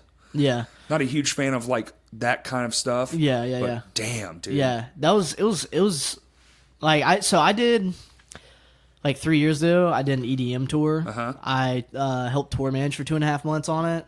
This is a dude named Liquid Stranger. Okay. And like I had to deal with that for 2.5 months. And like the artists themselves are great. Like all the dudes are like, it was like a Sonny Moore situation. Like, he comes from, like a punk background and stuff.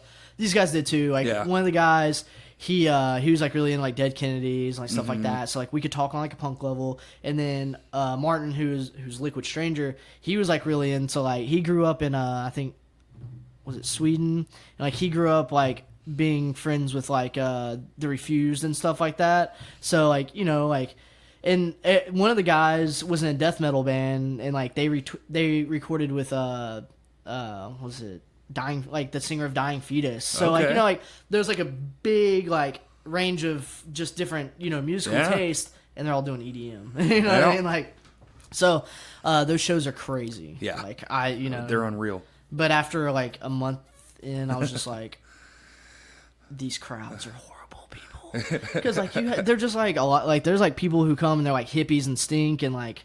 Well, and the drug use is like through the roof. It's insane. Yeah. Like. One of the guys, one of the artists, he was like really into ketamine and stuff, and he would like do that all the time. I was like, "You're crazy, dude." yeah. I'm not fucking with that. Yeah, so like, and that's like a big thing in that scene is ketamine. And I'm like,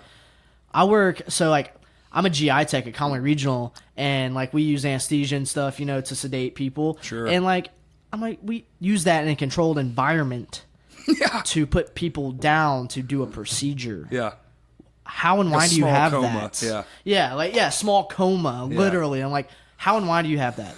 Like, same with like fentanyl and Versed. Like we use that for like that conscious. shit's killing all kinds it's of like people, fentanyl. man. Yeah. Like I'm like, y'all realize that like my job uses that to like consciously sedate people, and if you use too much and you don't have someone who knows how to like.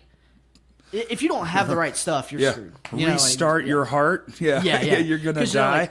We have like reversal drugs on hand and stuff like that. Because sometimes it goes south, and then you gotta bring them back up. Like their heart rate starts going down, their breathing starts going down. We're looking at the monitor, like, all right, this guy's dying over here. Yeah, so it's crazy. And I'm like, people are like using that stuff recreationally. Yeah. And I'm like, that's not good. You get fucked up. I mean, we're drinking beer. There's, absolutely, I mean, there's like that. Can't hate, like, No, I don't hate it. It's just like, just be careful, man. It's not. It's just, it's dangerous. So, so dangerous. Yeah, it's like you're on another level of danger with that shit. Yeah, and people have issues with like addiction and stuff like that. So like, I definitely, it's like you can't shame people for needing that. So it's like, but. That's a whole other conversation. Right, yeah. So I want to get into skateboarding because you're a partner in... Did you start Brigade? No, Zach did. Okay. Zach, he started Brigade, and he started Brigade in like 2013. Okay. And he started doing that, and it didn't really start out as like a skate company. It kind of just started out as more of like, like a clothing brand and like stuff like that, and then... he has roots in skateboarding and stuff, and eventually was just like, man, I kind of want to like, just make this a skate company. And that was about the time I joined in, because Zach and I go way back, and our buddy Shelby became a co-owner of Brigade. Okay. And he lives in Conway, so they started having meetings all the time in Conway. I would come and hang out, and then one day Zach was like, hey man, like, I think you'd be a good fit to like come. Like he's like, you know how to like run events, like you know how to do this, you know how to do that, you know how to get a hold of people, talk to them. Right. You know, do you want to like manage and like do like event coordinating and stuff like that? Yeah. I was like, sure. It's an important piece of a business because we like do that. drops, you know, like of drop course, parties drops, and, and stuff, you do skate events. Do y'all have any? Yeah. I'm sure y'all have riders, right? So we do. Two of the guys are from. I want to say they're from DC, but one of the guys is like about to start riding for. I think he got an offer for Death Wish or something like that. So like he's about to like. Not. You know, he's like, of course I'm going to take that. You know, I don't know if it was Death Wish, but it was something. It was like Death Wish or something. I think it was. It doesn't matter. It doesn't Whatever. matter. It's a rare event. Right. So he was like, yeah. He's like, I'm down like to still like support y'all stuff. Like send me gear and stuff. I'll wear it all the time. It'll be in the videos. He's like, cool. but I can't skate y'all's decks anymore. Right. Because I'll be skating their stuff. So like, Right. you know, I just can't do that anymore. So we have one other guy. I can't remember the name. Zach he manages that whole side of things, getting stuff like that. Sure. But we're working more towards doing, getting more people. We've kind of been a little slack lately because we've all been really busy doing stuff. Dude. Yeah. Like Shelby just moved to Fayetteville, and him and I. Well, that's a good town to be in for something like that. Absolutely. And we always do a drop in Little Rock and we do a drop in Fayetteville. Always. So we'll do, you know, in the past we've done like Gallery 360. Whenever Paramount was here, we did drops at Paramount. So, you know, we do that kind of stuff. And then we go up to Fayetteville and do stuff at, what's that coffee shop? We would do stuff at Rock City up there. Oh, yeah. Kurt, who manages Rock City up there, he actually bought some of our stuff and like put it in the store. So we had stuff at Rock City. Do you guys do events like you have like live music and shit like that? Or We did Brigade Fest. And so it's just like a once a year deal? Yeah, and that's not even a thing now because it basically got to the point where I was like, I don't feel like booking shows anymore. And Zach was like, yeah, he's like, I'd rather like spend our excess money on other things rather than booking bands and then not making that money back. Right. You know, because yeah. the second year, or I think it was the first year, because so before Brigade Fest, I did Fall Fest. And there was 2 years of Fall Fest. And then once I started doing Brigade stuff, I was like, well, why don't I just kind of like move my thing and I'll book shows under Brigade Entertainment. So I started doing that. And we did No Warning the first year there was actually Brigade Fest. We flew them here from Canada. It was a lot of money. Yeah. We lost a lot of money. I bet you did. Not going to throw numbers out there. Some people know the numbers, and it was bad. But I can it was guess, still cool. And that sounds terrifying. Yeah, it was still cool, though, because we were like, hey, we're not fucking around. Like, this is what we're doing. To be like, well, I don't want to say it like that. You put it all out there. Yeah. You showed everyone like we mean business. Even if you failed or not, they still paid attention. Like shit. And that's this the thing. is a force. Yeah. We don't care. Like we booked the show, you know, and then like the next year we had we flew Downpresser in from California. We got them for a little bit less. I think we like literally broke even on that year. Hey, like, even's still good, like man. Even. And you know, so like we're trying to show people like, hey, like this is what we're about. We're about the community. We're gonna fly bands in people want to see, like come out, and like the idea was like, let's put Arkansas back on the map, you know, like show people that something's going on here and people are willing to bring bands here and stuff like that. It's kind of ironic, don't you think? Yeah. Like what's happening right now, and you tried it earlier. Yeah, and it's like and it didn't go badly, but like now it's like getting catching on. If you were doing this right now and it was like another cog in the wheel, it would just be another thing, just putting stuff out there like shit. And that's kind of why I started doing that's why I decided to do the fest I'm doing now, not another fest, right? Because you know I saw like maybe a want for it, like people might want something that's not hardcore fest, but it's like something softer with like kind of more accessible bands, you know. So I was 100%. like, you know, fuck it, like why not? Like I'll just do it, and if the first year isn't as cool as I want it to be, you know, there's next year and there's year after that. So at first it was kind of a thing I was gonna do, just like meh, and then you know. But anyways, back to Brigade. We started trailing off. But yeah, Brigade. It's Zach Ward's baby. Like that's his thing. And then Shelby co-owns. You've probably never met Shelby in your life. He's can't say that. He's a great friend of mine. The only Shelby I know is a girl. Yeah. So there you go. And Shelby, it's funny how he got involved with everyone because in like 2000. Like probably 9 or 10, he moved to Conway from Batesville. He didn't really know anyone, And like one day, me and Clay Johnson, we were like driving down the road, like leaving school or something, and Shelby was like going to his car, and like I just like noticed him because he was like wearing skate shoes and stuff, and I was like, who's that guy? And Clay like looked over, he's like, oh, that's Shelby Butler. He's like kind of new, but he's a cool dude. And I was like, oh, cool. I was like, we should hang out with that guy. Like, I don't know, Yeah, like, sure. whatever. Yeah. And so like, his parents are like super religious, and like they Yeah. were kind of strict at the time. So like, It happens. and like, but Yeah. he had some friends, but they were like kind of like the lame kids, Sure, So I was sure, like, sure. I feel like he's too cool for that. He needs to come and hang out with us, and like, Hey man, you Yeah. want to sin a little? yeah, exactly. And so we got like there was like a really really bad snowstorm in like 2000, I guess 9 or 10 or something. Like it was horrible. It lasted for like a week. 9, I think it was. Yeah, like lasted it for a was week. 2 weeks. Yeah, It was I think fucking it was horrifying. It was like the night of the Super Bowl. It started Yeah, it snowing, was and crazy. then it just like kept refreezing, and then we got Ice. snow. It was yeah. like an ice storm. It was Yeah, horrible. it was I was out terrible. of school for like a week, so I was like, Oh, this yeah. is tight. We had the power was out here for 2 weeks. Yeah, it was bad. fucking crazy. Conway didn't like really lose too much power. I know parts of Conway did, but like, There's like this old thing, like if you watch if you watch on the radar, man, if that storm's coming up I-30, it's Yeah. gonna be fucking brutal. Yeah. Anywhere else, it'll be like Oh, just yeah. a normal storm. But if Yeah. it comes down that pathway for some, Yeah, I don't know what it is about like the pressure systems, but Yeah. you're about to get fucked. well, that's the thing. It's like we either get nothing or I feel like Yeah. sometimes we get like a dusting, and which is like I say nothing, and then or it's like Yeah, there's it's- never like yeah, a in there's- between. I feel Oh, like we got 2 inches. It was beautiful, everything, and then it was Yeah. gone the next day. No, it's Yeah. like, I got a dust. There was 400 million car wrecks, Yeah. or you get everyone stuck in your house for a Yeah. month. Yeah, Which I like that stuff, man. Cause like I'm kind of a winter person. I Whenever the love winter winter, first bro. starts, I'm a winter person, and then like whenever it starts getting to like late February, I'm like, where's summer? well, see, my deal is I can put layers on and be warm. Yeah, that's But in the one deal. summertime, like right now, you know. walk outside. Yeah. I don't. It was- all you can it was be 90 is before noon, dude. All you can be is naked, and it's still Yeah. hot as fuck. horrible. Yeah, it's horrible. That's why, like, with Not Another Fest, I had to do it. I did it in June, I guess. And I was like, man, I really want to do it earlier than that because it's going to start getting hot. Uh-huh. And I think that weekend actually was pretty hot. Like, it was like the first, like, real hot weekend, I think. Oh, we're missing a place.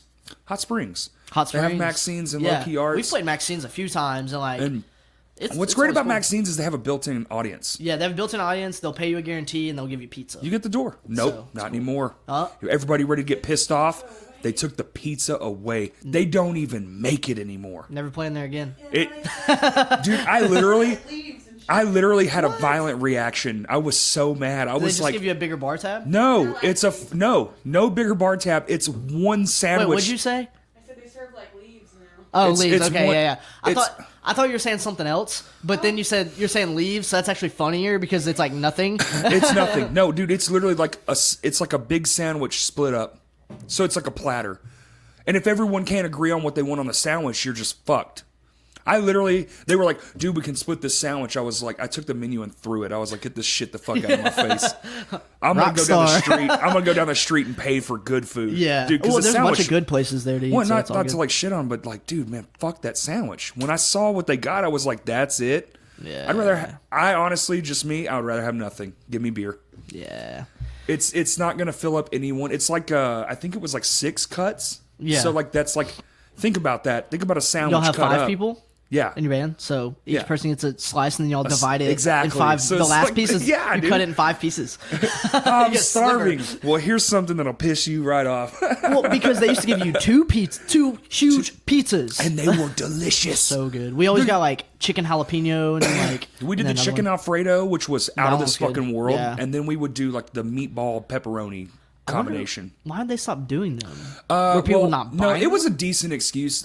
Basically, they don't have room. They Ah. cooked those in a desktop oven, and it really was just in the way. Mm. Yeah, and I yeah, get it. Like the yeah, chefs hated doing it. Like they're there to do different shit, and I was like, okay, They do like bar food. yeah, they that's have the- bar yeah, food. yeah. So I was like, Might as well stick shit. I get it. And plus for bands, shit takes too long. Mm-hmm. It's hard. Yeah. Like they don't have a good system of who's who and where are they. Oh, absolutely not. That's why I guess they give you that upstairs, and they're just like, we're gonna bring these That's pizzas it. up there, They just and sit if the 'em there. if the other band eats your pizza, you're fucked. No, you're really fucked. yeah. Because we got something very similar to a band we played with one time, and only one pizza came up first. And we're like, oh, I think that's ours. And I was like, where's the other band? Yeah. And they weren't around. And I was like, I mean, we ordered this, so let's eat it. And they came up there like, where's our pizza? And we're like, well, y'all can. Ours is coming, so y'all can have it. You know, so it was like weird. it was whatever. Well, like Vino's has the cards. If they would do something like just for bands with the card, it's like your band name is who. All right, here, stick it on this placard. Yeah, whatever.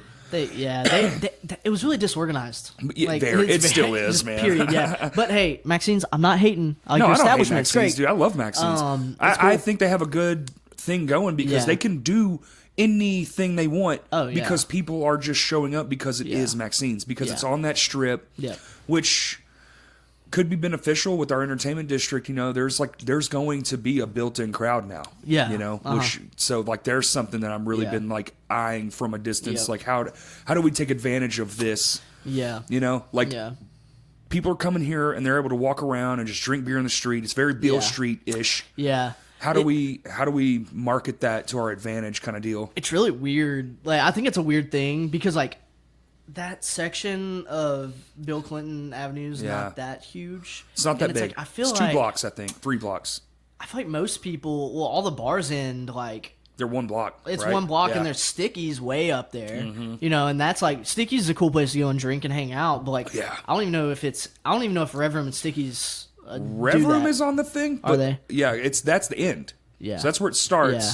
So and then there's that bar across the street, kind of to the right of the intersection from Rev Room. Oh, what was that place called? I can't remember. They have pretty good food, but I know what you're talking about. Yeah. And then down, and then to Sticky's. I do believe like that's the Sticky's might be involved in it. Yeah, and and then there's also that one bar like over on the corner. It's a restaurant that's like really expensive. I forgot what it's called, but it's like, is it Cash or something like that? Oh yeah, that's it. Yeah, Cash. It's like I doubt that they participate. What an ironic name. Yeah, right. Like dude, your shit's place, expensive. My friend, she was a waiter there, and she'd make like $500 or more a night. What the fuck? So cool! I'm quitting my job tomorrow. Yeah, I'm going to Cash. Yeah. Hello, fancy people. Yeah, I don't belong here, but I'm going to work here. You want me to talk in a British accent, make you feel better? But it's I think I don't know, man. I'm kind of up in the air about that whole thing because like I am feel too, like, but you know you got to utilize what you're given. So it's like I just feel like people aren't going down there to do that. I feel like people are like, I'm going to Ernie Biggs. I think they will. You think so? I think they do because dude. Go to Beale Street any fucking weekend. Yeah, and it gets. So, did they let people just hang out in the street? Okay, so the street's I didn't know completely closed off. Yeah, okay. No, you're I remember drinking. They were doing that for a while. Like they closed off the street, but they didn't really like people hanging out in the street, though. Well, it was like a test. I think that what they did a couple years ago was like, let's just see what we can do. You know what's really weird? You know they've closed off Beale Street permanently. Oh yeah, so you can't. You no longer can drive down Beale Street. And then just walk. That's it. You have to go around it even when you're just down there driving around. You cannot, unless you're a delivery, like because they have like 14 restaurants. Yeah. That's I don't know. I think you're probably turning into something cool. More businesses maybe will start developing further down. Expand the district, expand more. So one thing that really made me mad recently though, like obviously I don't live in Little Rock, so I'm not here all the time in the area. Right. But like I showed up to that area one day and they taking down all those trees. Right. I was like, what is up with that? Yeah. Mind y'all, like, I guess they want to regrow everything maybe, but it looked way cooler with all these trees. Now it looks boring down there. It's the natural state. It's like we were talking about earlier with this whole thing. Like they're going to, if someone buys it, they're just going to chop everything down. It would be so sad. I would actually cry. Yeah. It's going to happen.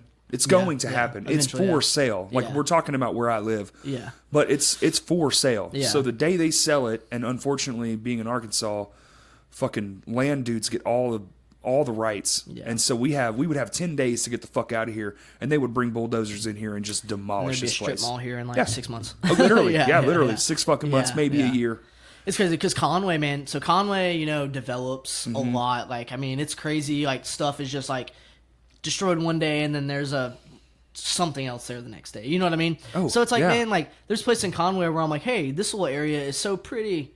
And then, like, a week later, I'm like, oh, well, that's gone, so never mind. This piece of land, like this street, just this street in general, like, there's across the street, there's Luigi's right here. Yeah. Like, develop that, but, dude, this piece of property is so fucking pretty. Why wouldn't you make this a park? Make it a park or something cool, There's already you said there's a pond right there. Yeah, man. So, like, like... Put a water feature in it, put some fucking ducks that can't fly off and disappear in it, walk around and stuff. They put some pathways. This fucking tree behind us, we've dated it. It's 150 years old, this tree. And So it's bulldozers like- don't care. Nah, they don't give a fuck, man. It's Yeah. sad. And like so like I'm really big into like doing like outdoor stuff, and like I'm really big into fishing, and like I heard that, yeah, which Yeah. is ironic. My Yeah. last name's Fisher. Yeah, and yeah. I've been fishing like 7 times in my Ever, entire yeah. life, but I have like a weird view on it. I'm like, I know how to do it. Yeah. I've cleaned fish. I've Yeah, fished. yeah. You know, like I'm raised in the South in a small town. Of course, I've been fishing and Yeah. hunting. So it's like I've done all that, Yeah. and I know how to do it. But it's not the apocalypse. Yeah, you just don't. Yeah, Yeah, it's like yeah. it's not something you go and seek to do all the time. Now, I have been a little more conscious here lately of, like, again, not political, but factory farming is fucked up. Right? Yeah. So yeah. I've been thinking, like, man, maybe I should get back into it, you know, Yeah, just yeah. for the sake of Absolutely. ethical Well, you know, killing and all they had that like stuff. the pig farm up at the Buffalo, you know, Yeah. that was like ruining the buffalo. Yes. And then the Ozark, I think it was the Ozark Foundation. They're the ones who like got the reins and like did it and Right. got it like shut down. Right. So me and Shelby, Brigade. who's Brigade, him and I just started a company called True Ozark. Hmm. And it's gonna be an outdoor company, and currently most of the stuff that we're posting is like us fishing and stuff, and, Okay. like wading through Ozark streams and like Y'all gonna do, what are y'all going to be, like, guides? Or I would like to do that eventually. Like once we Okay. like really get hone in on like where like where the honey holes are and stuff like that. Sure. I'd like to. But so we're gonna do. Right now we're gonna start out small. We're about to do our first thing of shirts, and so what we're gonna do is we haven't decided if we're gonna do it quarterly or like yearly yet, but like all of the stuff that goes into that people like buy shirt stuff, Mm-hmm. we're gonna donate X amount of money to the Ozark Foundation Okay. to like preserve the Ozarks and Nice. stuff like that. You know. Okay. So Like a conservation effort. yeah, exactly. Okay, and there's a cool. lot of like conservation. Like we go and fish on this place up in Clinton, and it's called Bluffton. It's a Right. preserve, and it's like beautiful, and the water is crystal clear, and you can just walk down it, you know, and like whatever. But you know, it's for places like that, you know, for people to have those places to go to and camp and fish and do outdoor stuff, because we're in Arkansas and like that's what this place is for. You know, Right. like it's the natural state. Like we have the Ozarks, but so like we started doing that. And we're gonna eventually. I'd like to be a guide service for sure. That's awesome. But Eric Brumley, who's in like Hollywood Homicide and stuff, he's a part of it as well. And he like ties his own flies. Mm-hmm. So he's gonna eventually like be tying flies under the name, and like we'll be selling flies and stuff. Nice. And we'd eventually like to be like making kayaks and stuff like that. You know. Damn. So we're at the like ground level. Right. You know, like, These but are like the ideas. we want to and make the- like hammocks and tents, and Right. like, be an outdoor company. So yeah, that's gonna be a thing, and that's like, and we're trying to give back to the Ozarks because you know we well, like we going need to- as much preservation as we can get, because Yeah. I promise you, if they were allowed to, they just burn it all to the ground and put a building absolutely. on top. Yeah. However they can make money, you know, it's like It's a little disgusting. I mean, I get it, man, because I do business stuff too. yeah, You know, there is like this give and take, but we have to have something left. I Yeah, mean, absolutely. Holy shit. and you know I really want to see, because like you know the Ozarks, it's really beautiful, and something that it's most of the waterfalls, and like there's one or two Ozarks or waterfalls in the Ozarks. They're the largest waterfalls between the Appalachians and the Yeah, Rockies. yeah. So it's like, you know, we have stuff like that, and like if it just ends up like, and you have to like hike to them, like you can't just pull up and go to them. No. But eventually, I mean, you know, I'm assuming that the Ozarks are protected enough to where it probably can't happen, but you never know. Man. And it could just end up being a place where they all around it is just, Yes, you know, just bullshit. bull crap, and then Well, look at I think a great to point is like the pyramids. Yeah. You always see the pyramids, but if you look at the real scaled out telephoto, there's a city Yeah, right right next to up it. to Yeah, the yeah. fucking base Yeah. of those things. Yeah. It's like ridiculous. and that's how like Niagara is. That's how like Mm-hmm. all of the big attractions, besides probably Grand Canyon or like that. You know, 'cause Grand Canyon's a little in the middle of nowhere, but It's in the middle of nowhere, but it's also fucking massive. yeah, it's so big. I've never gotten to go. I've never been, Yeah. but like, come on, the pictures are insane. Yeah, It's like, holy crazy. shit. My girlfriend, she went and hiked into the Grand Canyon. I want She to went take to Havasu Falls. Did she do the donkey ride like down and then the No, they hiked. They hiked. Foot Oh, hiked. Fuck that. Into Havasu Falls, and like it's beautiful. So like they hiked. It's like a 1 or 2 day hike into the falls, and 2 then they days? camped. Yeah, something like my that. fat ass ain't walking 2 days. It was crazy. But they also have people who like really rich people. They just like Yes. they book helicopters that just fly them in Yeah, there, and then man. they camp, and then they fly. I want to be that guy's friend. Like, hey, can I catch a ride? I see you got an extra seat. I'm cool. So my friends, they're gonna hike down there, but I'm gonna go. Do with you see me? I will die. Do you want me to die? Yeah, and she said you descend like I don't remember what it is. Fuck it's a like- mile into the earth? Yeah, It's yeah, ridiculous. basically, yeah. You know, they descended, and then she was like, that wasn't like the horrible part. It was the horrible part was getting down there camping and then like coming back up. It was like, dude. you know, because they were probably tired and like, imagine going camping for X amount of days and then being like, fuck, I have to go back up a mountain. Well, yeah. Yeah. You know. Go climb Pinnacle, and it's not even technically a mountain. Yeah. And it is miserable. Dude, I know this probably sounds insane, but like, you know, the rock side of it, like, I'll just fucking Run it. sprint up that shit. Yeah, man, I got because friends that do that shit. It's one of those things to me where like You seem like you're in shape. I'm not. Sometimes. Now. You get about halfway up the regular side with this. With that the side's more challenging, dude. Oh, you the think? other side, where me, you zigzag up to the yeah, top. I think that's like worse than the other side because the other side you can just sprint up to the top, and it's Just like one go. Just one gas go. it out. The other yeah. one's like, dun, dun, and then you're like, We did it probably last summer. We went, and which was stupid because it was Yeah. fucking hot as shit. That's probably last time I went. It was And hot. it was Yeah. surprising to me how many few people brought water. Like I had a backpack full of water bottles, and I handed it all out. Yeah. They were all like, "Oh man, can I have some of that water?" I was like, "Why did you come here? Why'd you not bring water? Yeah. You do realize you're at the top of a mountain on a Saturday in August. Yeah, it's gonna be hot. Yeah. but like once you get up there, it's pretty breezy and it feels all right. Depending on when you get Up up top there. is fantastic. You can see We everything. got there just before what is dusk? Is that when it's like the lowest like night? I guess it would be Dusk? or is it dawn? Dawn's the morning. Dawn's right? morning. Yeah, it's dusk. Yeah, so dusk. Yeah. So it's like sort of like that 5 o'clock shadow across the earth. Oh yeah. It's perfect so because and they fucking have those pretty. trees up there, so it's like you know you can just sit underneath a tree and it's like 360 view. It was one of those things where it's like Yeah. if we don't leave now, it's going to be dark, Yeah. and we're going to be falling down the mountain instead of Yeah, casually yeah. strolling. You definitely need to, you have to plan it right, or you're gonna be like getting like rescued off a mountain. I've definitely gone up there and like been coming back down on the like kind of darker side of the day. Just like this sucks. I can't see where I'm going. Like, but you know, it's cool. It's fun, and you know, like I'm an outdoors person and stuff like that. But like, it's a trek up there, and it's like is. you know, so it's like sometimes someone will be like, "Let's go Pinnacle." I'm like, "Ah, no, it's not." Yeah. You know that's work. Did you know that? yeah. But yeah, you know, I mean, but yeah, so So is that really where you're going to start focusing a lot of your energy is towards like the outdoor movement and yeah, kind of. You know, Brigade's still a thing, so we're still doing that. Shelby has a large hand in Brigade, so he's he invests. He's a co-owner. You know, and we're actually gonna have a Brigade meeting this week, I believe, to kind of get the first fall drop lined up and stuff like Cool. that. So it's gonna be like one of those things because Zach he's the brainchild of Brigade, Right. So he comes up with all the ideas, and then he'll kind of come to us and like, hey, what do y'all think about this? And we're like, I mean, he comes up with good ideas, so he really doesn't need our help when it comes down to designing and stuff like that. You know, we'll just like, well, maybe like we should tweak this a little bit or something. That's Exactly. You know, that's pretty much it because Right. usually his ideas are pretty cool. We think, you know, Yeah. and I feel like most people are on board with it, and so we do that, and then Shelby and I just Shelby just recently got into like going and exploring the Ozarks and stuff like that, and I'd been kind of doing it for a while. My girlfriend likes camping and doing all that, so we'll go off and like go do something. Like we'll go camp at JFK and go trout fish and stuff like that. And Shelby started getting into fishing, and so I was like, hey, yeah, let's go.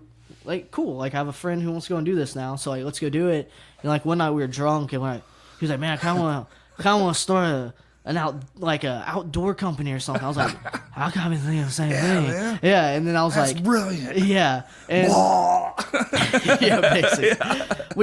I'd been thinking about it for a while, but I was like, I don't even know how to start doing this. Like, and Well, it is with just start. yeah, you just gotta do it. Like just fucking Jump do it. into Yeah, just jump in. And I woke up the next morning and I was like, oh yeah, we talked about that last night. And then like 3 days later, him and I were going fishing. He's like, yo, so I have these ideas. And I was like, There you go. oh, okay, so we were serious about this. It's legit. Cool. Let's do it. So yeah.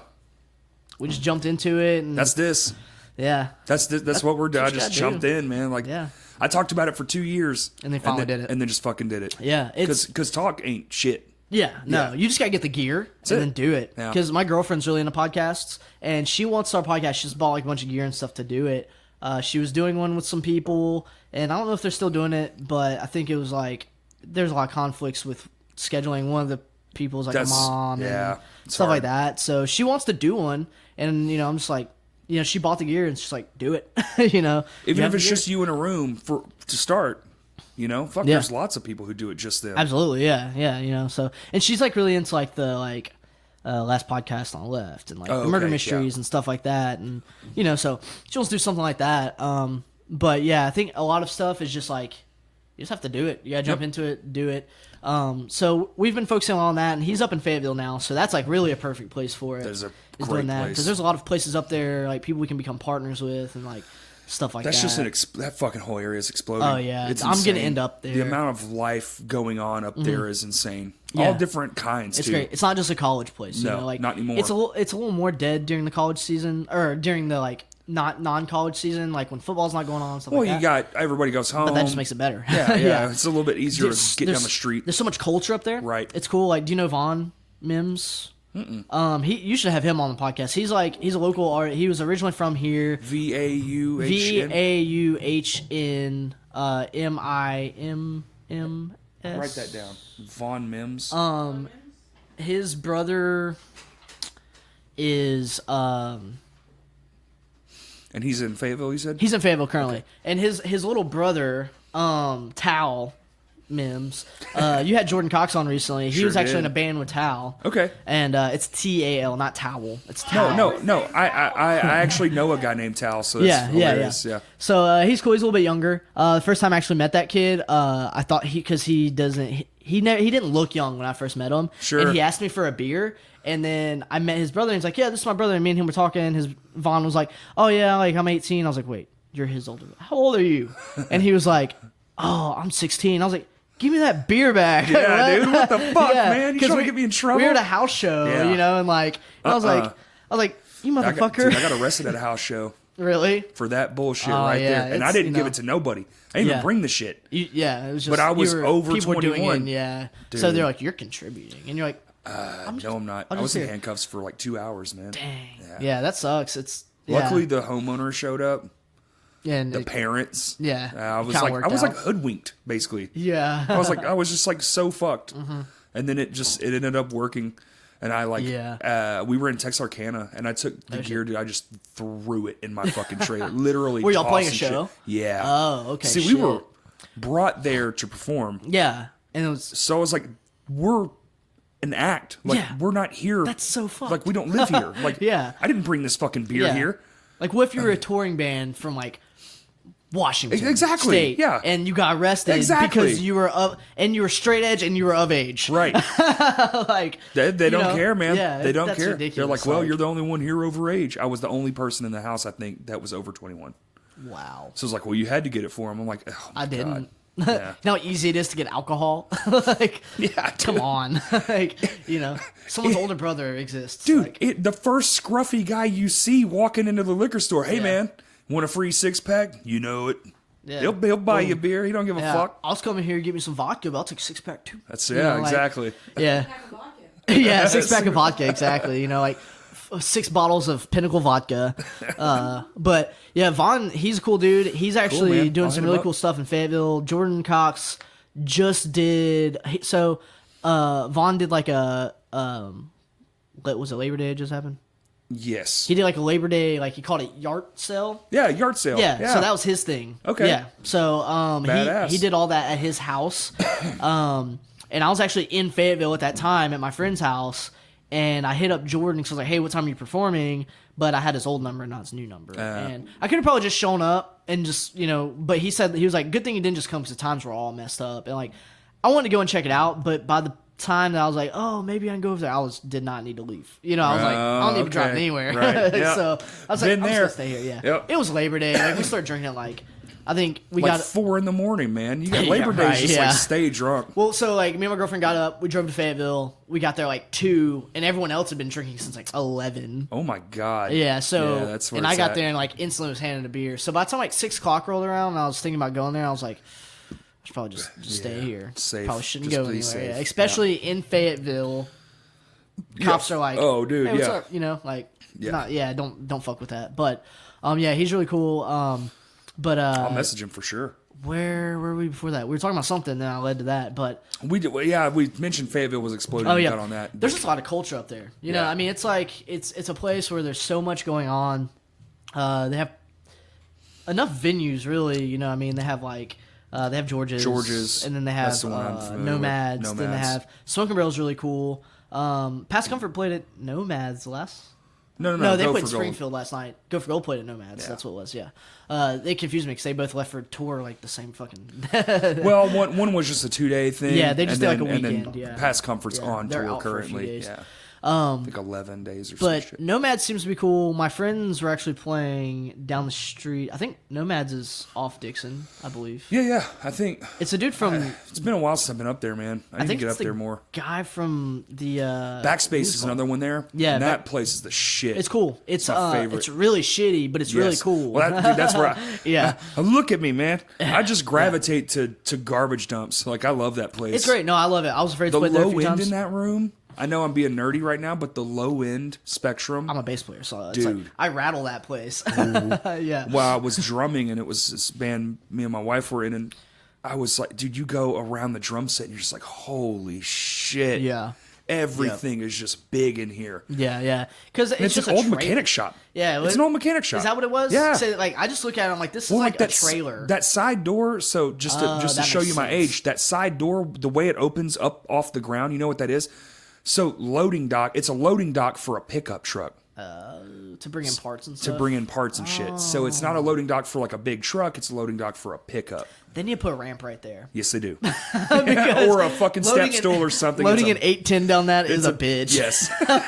It's literally like a drop like this. Yes. Like you think that like if you have to load off the front of like like loading off of like any other stage, like went sound stage, you just had to like load straight off, and that was like this. That was like 2 feet. yeah, it was like 2 feet. That's like It's like 4.5 feet. It's that weird number where you're like you're not bending all the way over. yeah. You're bending like half the way over, and everything's just awkward. It is Yeah. an awkward height.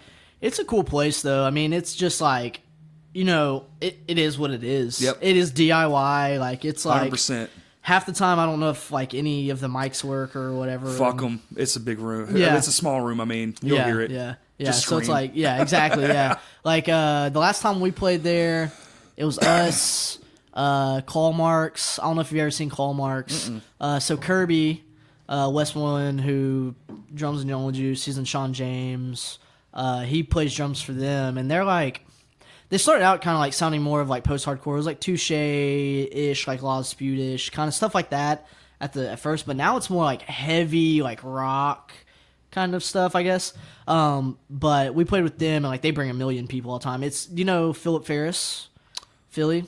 No. He was in Hold Your Own. I can't say that He's I do. currently- Maybe I do. I don't know if he's currently in. Norma I'm a Jean. bass guy, man. Yeah, It's yeah. like names just go right past my ear. Well, if you've seen Norma Jean play in the last like 2 or 3 years, he plays guitar I have. for Norma Jean. Yes, okay. He's bearded dude, bigger Okay, guy. yeah. He hasn't been touring with them, but he's still like recording and writing with them. But he's in Call Marks, so Okay, like he cool. knows tone. So like they're just like they're like it's good, it's good, yeah. So.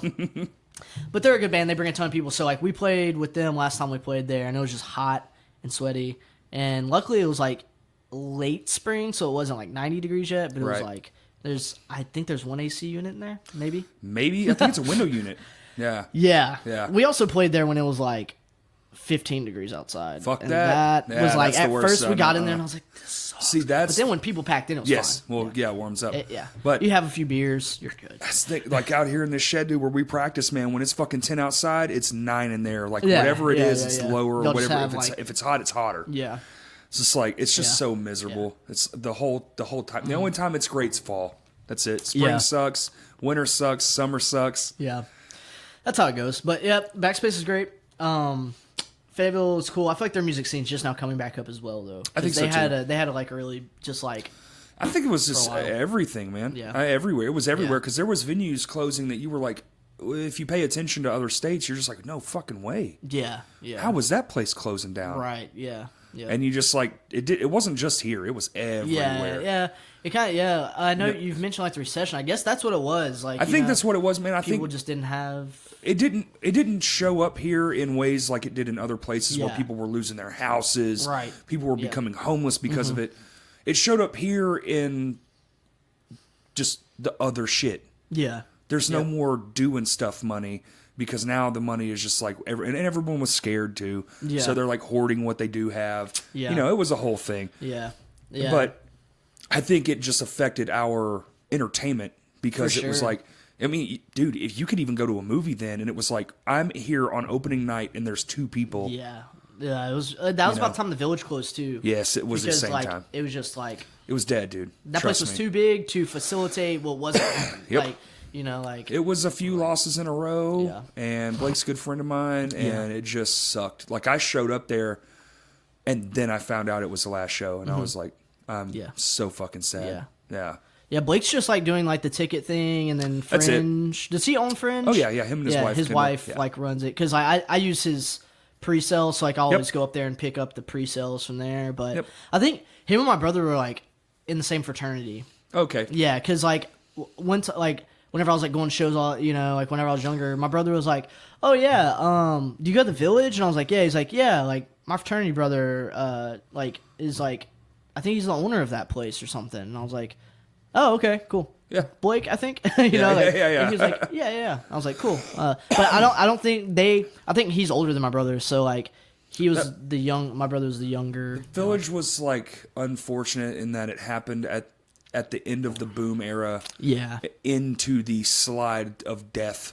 Yeah. Like, it's just like, Yeah. because the first few shows, man, like the Norma Jean was like the second show ever. And I was there, and it was so fucking insane. Yeah. The Radio Rebellion tour. Yeah. It was. Who was that? What was that tour? It was I can't remember the whole tour, but I remember I still have the shirt.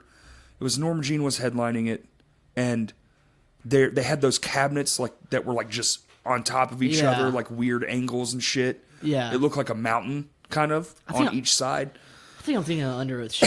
Not You the might have last been. one, but the one before that. Right. Was as well. Was it with the red cord? Yeah, that's That was the one where my Annabelle and Ashes of Augustine opened. Did y'all play that one? Mm-hmm. Okay. God. I saw Annabelle a lot of times, especially at Soundstage. Yeah, dude, we played there a lot. Yeah, so like you guys like strike the choir, like Yep. Dude, strike. Hey, March Madness, man. yeah. Strike the Choir, My Hands to War, Annabelle. Is that happening? No, Strike the Choir's gone. But Wait. Well, that's the show at Soundstage. That's where me and her. oh, is met. that what it was? Because I remember that happening. Yeah. Like, because the first time That was one of my sounds about favorite right. shows still ever. Was that? I remember show. that. That was Yeah. like 2008. Yeah. Yeah. That was it. Yeah. It was a dope fucking show. Because man. there's another show that happened that week at Soundstage as well. Yep. Because I went to Soundstage like twice that week and was for that. That's what I mentioned on here. Strike the Choir is the best band nobody ever heard. They were It's- so it's good. just the They were best. so fucking Yeah, so good, fucking man. good. Like, because they were like doing that whole like post-hardcore screamo thing and like. But in their own way. Yeah, it was like great. the Chariot before. Like the Yeah, Chariot existed, Yeah. but they were Yeah. doing it like at the same time, away from each other. So it's just like, Yeah. and their live show was just the most intense thing you could ever witness. When that whole genre like came back into play like a Right. few years back, or like it might have been like 5 years ago now, I was like, yeah, a lot of y'all don't know about this band that was from Arkansas that was fucking amazing. And One of the like, best. I think you can still look them up on like MySpace and still play their music. Yeah, you can maybe. still play it. It's Yeah, out there. Yeah, I'm so- friends with their old drummer, DJ. And Yeah. Is it what was his last name? Richardson. Yeah, DJ Yeah. Richardson, because Yeah. he did the wine 1970. Oh, 1955. was that was his thing, Yeah. right? Yeah, and that was cool stuff. That's cool. as well. He's incredibly talented. And they were So- doing like a bunch of stuff. They were Star City kids, right, or something? Yeah, I think that's it. Monticello. Yeah, is that all in the same area? I think that's all the same area. Star City Don't get had a me weird lying. scene for Yeah, a yeah. second. They Like, did. There was that one like deathcore band from down there. What Yeah. were they called? I don't remember. But like they had a weird scene for a while, and they do shows at Pavilion. Yeah. Down there, because they just wanted to do shows. So yeah, I don't know. It was it was weird, but Yeah, man. But that Norma Jean show, I think I'm thinking of the Under Oath show. Okay. I think I'm thinking of that. Well, anything else you want to add, man? I don't know. Just I don't know. I mean, we've talked about quite a bit. You know, I mean, there's the brigade. Brigade's Brigade's doing good. Up, I feel like your band, y'all are not on hiatus, but you're just in like a weird spot. With Darby living so far away, and it was like one of those things with I Was Afraid. Darby kind of like he just told us that he was moving, and I was like, cool. Well, I'm back in school, so we weren't gonna be able to tour a whole lot because like we were. I mean, that was our thing. Like we just toured a bunch. You know? I know. I mean, I've been in the band for 5 or 6 years, and I was trying to think like we've done enough tours where it was like basically 2 tours a year. You know, like we would do like a big late spring summer tour, and then we'd do like a couple smaller runs. So like we'd do like 2 big tours, bigger-ish tours a year, like do like a month and then like a week, and then like do some weekends. And like the year that we did Fest, we did a month, came home, did some writing, and then we did Fest, came home from Fest, did a week with Pine, came home, we did another weekend run, I think by ourselves, came home from that, and then did like 3 or 4 days with Everyone Leaves, and then that was in February, and then 2 months after that, did another month. Damn. So it was just like... boom, and like that's some Metallica level touring. It was like it was crazy because like that whole year I was like really broke because like like and my job's really cool because they're like they get it, they're like go do your thing, like whatever. If you become famous, don't forget this. I'm like I'm not gonna become famous, whatever. I'm still gonna be working here. Yeah, I appreciate the sentiment. But we got really busy, and then the last tour we did was the West Coast tour. I think Darby had talked about it a little bit. That tour just like. There was a lot of the first half of the tour, everything went wrong, and then the last half of the tour was like okay, it was good because like we bought a van for that tour, and when Pat went and like looked at it, he was like, "Yeah, I found this great van, great deal," and we went and picked it up, and then we're on the way to Texas for our first show, and they're like, "Oh, it's driving weird," and I was like, okay. And then like I get in the driver's seat and like I'm like, yeah, the like suspension is like fucked. Like I was like, because like there was so much play in the steering wheel. Yeah. And like if you try it's like your tie rods and shit are all fucked up. Yeah, and we were doing this, but my like God. you would have to like, but you couldn't correct it. Yeah, there's no like real, it was hard to correct. So we finally went and got it looked at. We put it off for a while. Went and got it looked at in New Mexico. And we took it to like a Firestone. They gave us a call and they're like, "Yep, y'all need y'all's whole front end replaced." And we're like, "Great!" And that was like $2,500 at least. And so luckily we played a show there, met some really awesome people, and they just let us crash with them for like 2 days. So we had the show. Luckily the next day we had an off day, so we crashed with them the night of the show. We had a whole day off, got that taken care of, and then the next day was like, I think we drove to like Phoenix, and so we had to like drop all that money, and it sucked, and we had to apply for a credit card to get taken care of, and then we had to just like, Ted applied for the credit card and like got it, and then we had to like, and then we paid him off, and stuff like that. Man, so that's rough. We came back from tour in debt, and we would play some show, like we played some cool shows on the West Coast, but it was like, man, the West Coast is just like, it's like punishing. Like it's just the drives are long. Yeah. If you're not a bigger band, a lot of people don't care about you. We had some good shows sprinkled in. Like we played a show in San Luis Obispo. Okay. And it was a house show that started at 5:00, and I was like, this is gonna suck. But it was like one of the coolest shows we played. It was over before 8:00, and I was asleep by like 10:00 that night. Hell so I was like, tight. But and we made some money too, and like there was a ton of people there, and it was great. And then we made our way up, and y'all have had a really good kind of run. some stuff. Yeah, I mean we've and done, you're still going, so it's impressive. We've done a lot of stuff, and it's been fun, and we're gonna keep going. It's kind of nice to have this time, a little break, not doing anything. Yeah, dude, you need it. And Ty's doing pet, and then I just started doing that thing with Chris and Zach, and Ty's doing that with us, and then I just joined a country band. Hell yeah, dude. So I'll be playing bass for a country band, so that'll be fun. Hell yeah. And I've been wanting to start a country band for a long time. I just got asked to do this, so I was like... What band? It's this dude named John Alexander. Okay. He's from like Searcy or something. Seems right. Yeah. So they just asked me if I wanted to play, and I was like, yeah, screw it. That's my retirement plan, dude. Start a country band? Yeah, fuck yeah. Money, dude. That's the thing. I told Money. them, I was like, I don't care where we play, when we play. Like, Who gives a fuck? It's gonna be cool. Who Like, gives a it'll be fun. fuck? Yeah. Dude, I got approached in a Guitar Center parking lot one night. This guy's like, "You in a band?" "Yeah, I'm in a band. Look at me. I look like shit. Of course I'm in a band." And he laughed, and we had a good chuckle. And he was like, "Cool, man. I need you guys to play a couple hours." We were like, "What do you mean, couple hours?" Yeah. He's like, "Wait, you guys play country tunes?" And I was like, "No." No. And he was like, "Cause dude, he offered us $500 right there." He's like, "I'll pay you right now. I just come need you to for- show up. Yeah, My yeah. band canceled." Yeah. Like, he was driving around trying to find. This is before the internet, Right, yeah. Well, it wasn't before the internet, but it was before the internet was good. Yeah, And he was yeah. just driving around to places and like asking people. Looking for people. Yeah. And I was funny. like, and that right there, that seed of that has stuck in my brain. And then my mom works at a country bar. Dude, they'll pay Yeah. their acts like $1,200 fucking Oh, yeah. dollars. I booked, so like, also run an agency, the Saludo agency. Right. And it's me and a buddy from Massachusetts. And I kind of like stopped booking everything else, but I have two, like, I have an Americana guy and a country guy. And one of the dudes, Nathan Perry, he's from Benton, actually. That name sounds familiar. He's, I don't know. Yeah. He's awesome though. You should check him out. Good country artist. And I booked for him. I booked him a show like a few weeks ago up in Fayetteville. He got paid like $500. That's crazy. You know, it was like Yeah. a 3.5 hour show. Dude, we get at stoked when we make Kingfish. $60. Right, We're yeah. like, yeah, Yeah. fuck yeah, dude, Waffle Yeah, House. fuck yeah, dude. And we're gonna have to pay a little extra because there's Yeah, five of us. yeah. So, and we want to actually eat. Yeah, So, yeah. Yeah, that's how it goes. But yeah, man. I was afraid, we're still doing stuff and shit like that. You should get Ty on here, because Ty's like a big movie dude, and I know you like your. Oh man. Yeah, he's if I like- wasn't in music, I'd have been in movies. Yeah. I probably fucked up. I should have Dude. just went to do movies. Because Ty's been wanting to do a podcast, and I think like Darby's been on here now. Yeah. I've been on here now, so you might as well get Just Ty. get the Y'all come fucking here and bullshit trifecta, about yeah. movies, dude. He Oh, watches dude. like he does his movies. Big sports guy. Like he. I'm not a huge sports dude. I Yeah. mean, I like to laugh at sports. Yeah, yeah. It's just yeah, I don't know. If you I like don't know. comedy, he could talk to you for days about comedy.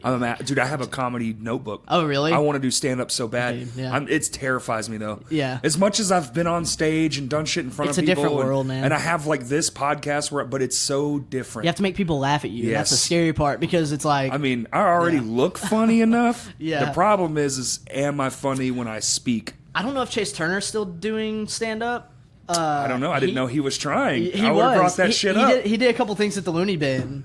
I don't know if he's still trying to do it. I don't know. Next time you see him, ask him about it. I think it's something you can get discouraged real quick, man. Yeah. Like if you don't Yeah. make people laugh a couple of times, I feel like you're just gonna be like, fuck it, Yeah. because that's all I got. Yeah, that's yeah, all I yeah. got. That's it. It's like you can't you can't do backflips. I'll try to show you. I got a little. I'm not gonna say it out loud, but I'll Yeah. show you my joke list. Absolutely, I got yeah, some for good sure. ones. Yeah, I love comedy and like it's great, and I don't keep up with it as much as I should, but like it's great to put on a special or something Yeah. and just like Just laugh, man. it's awesome, like I mean it's yeah.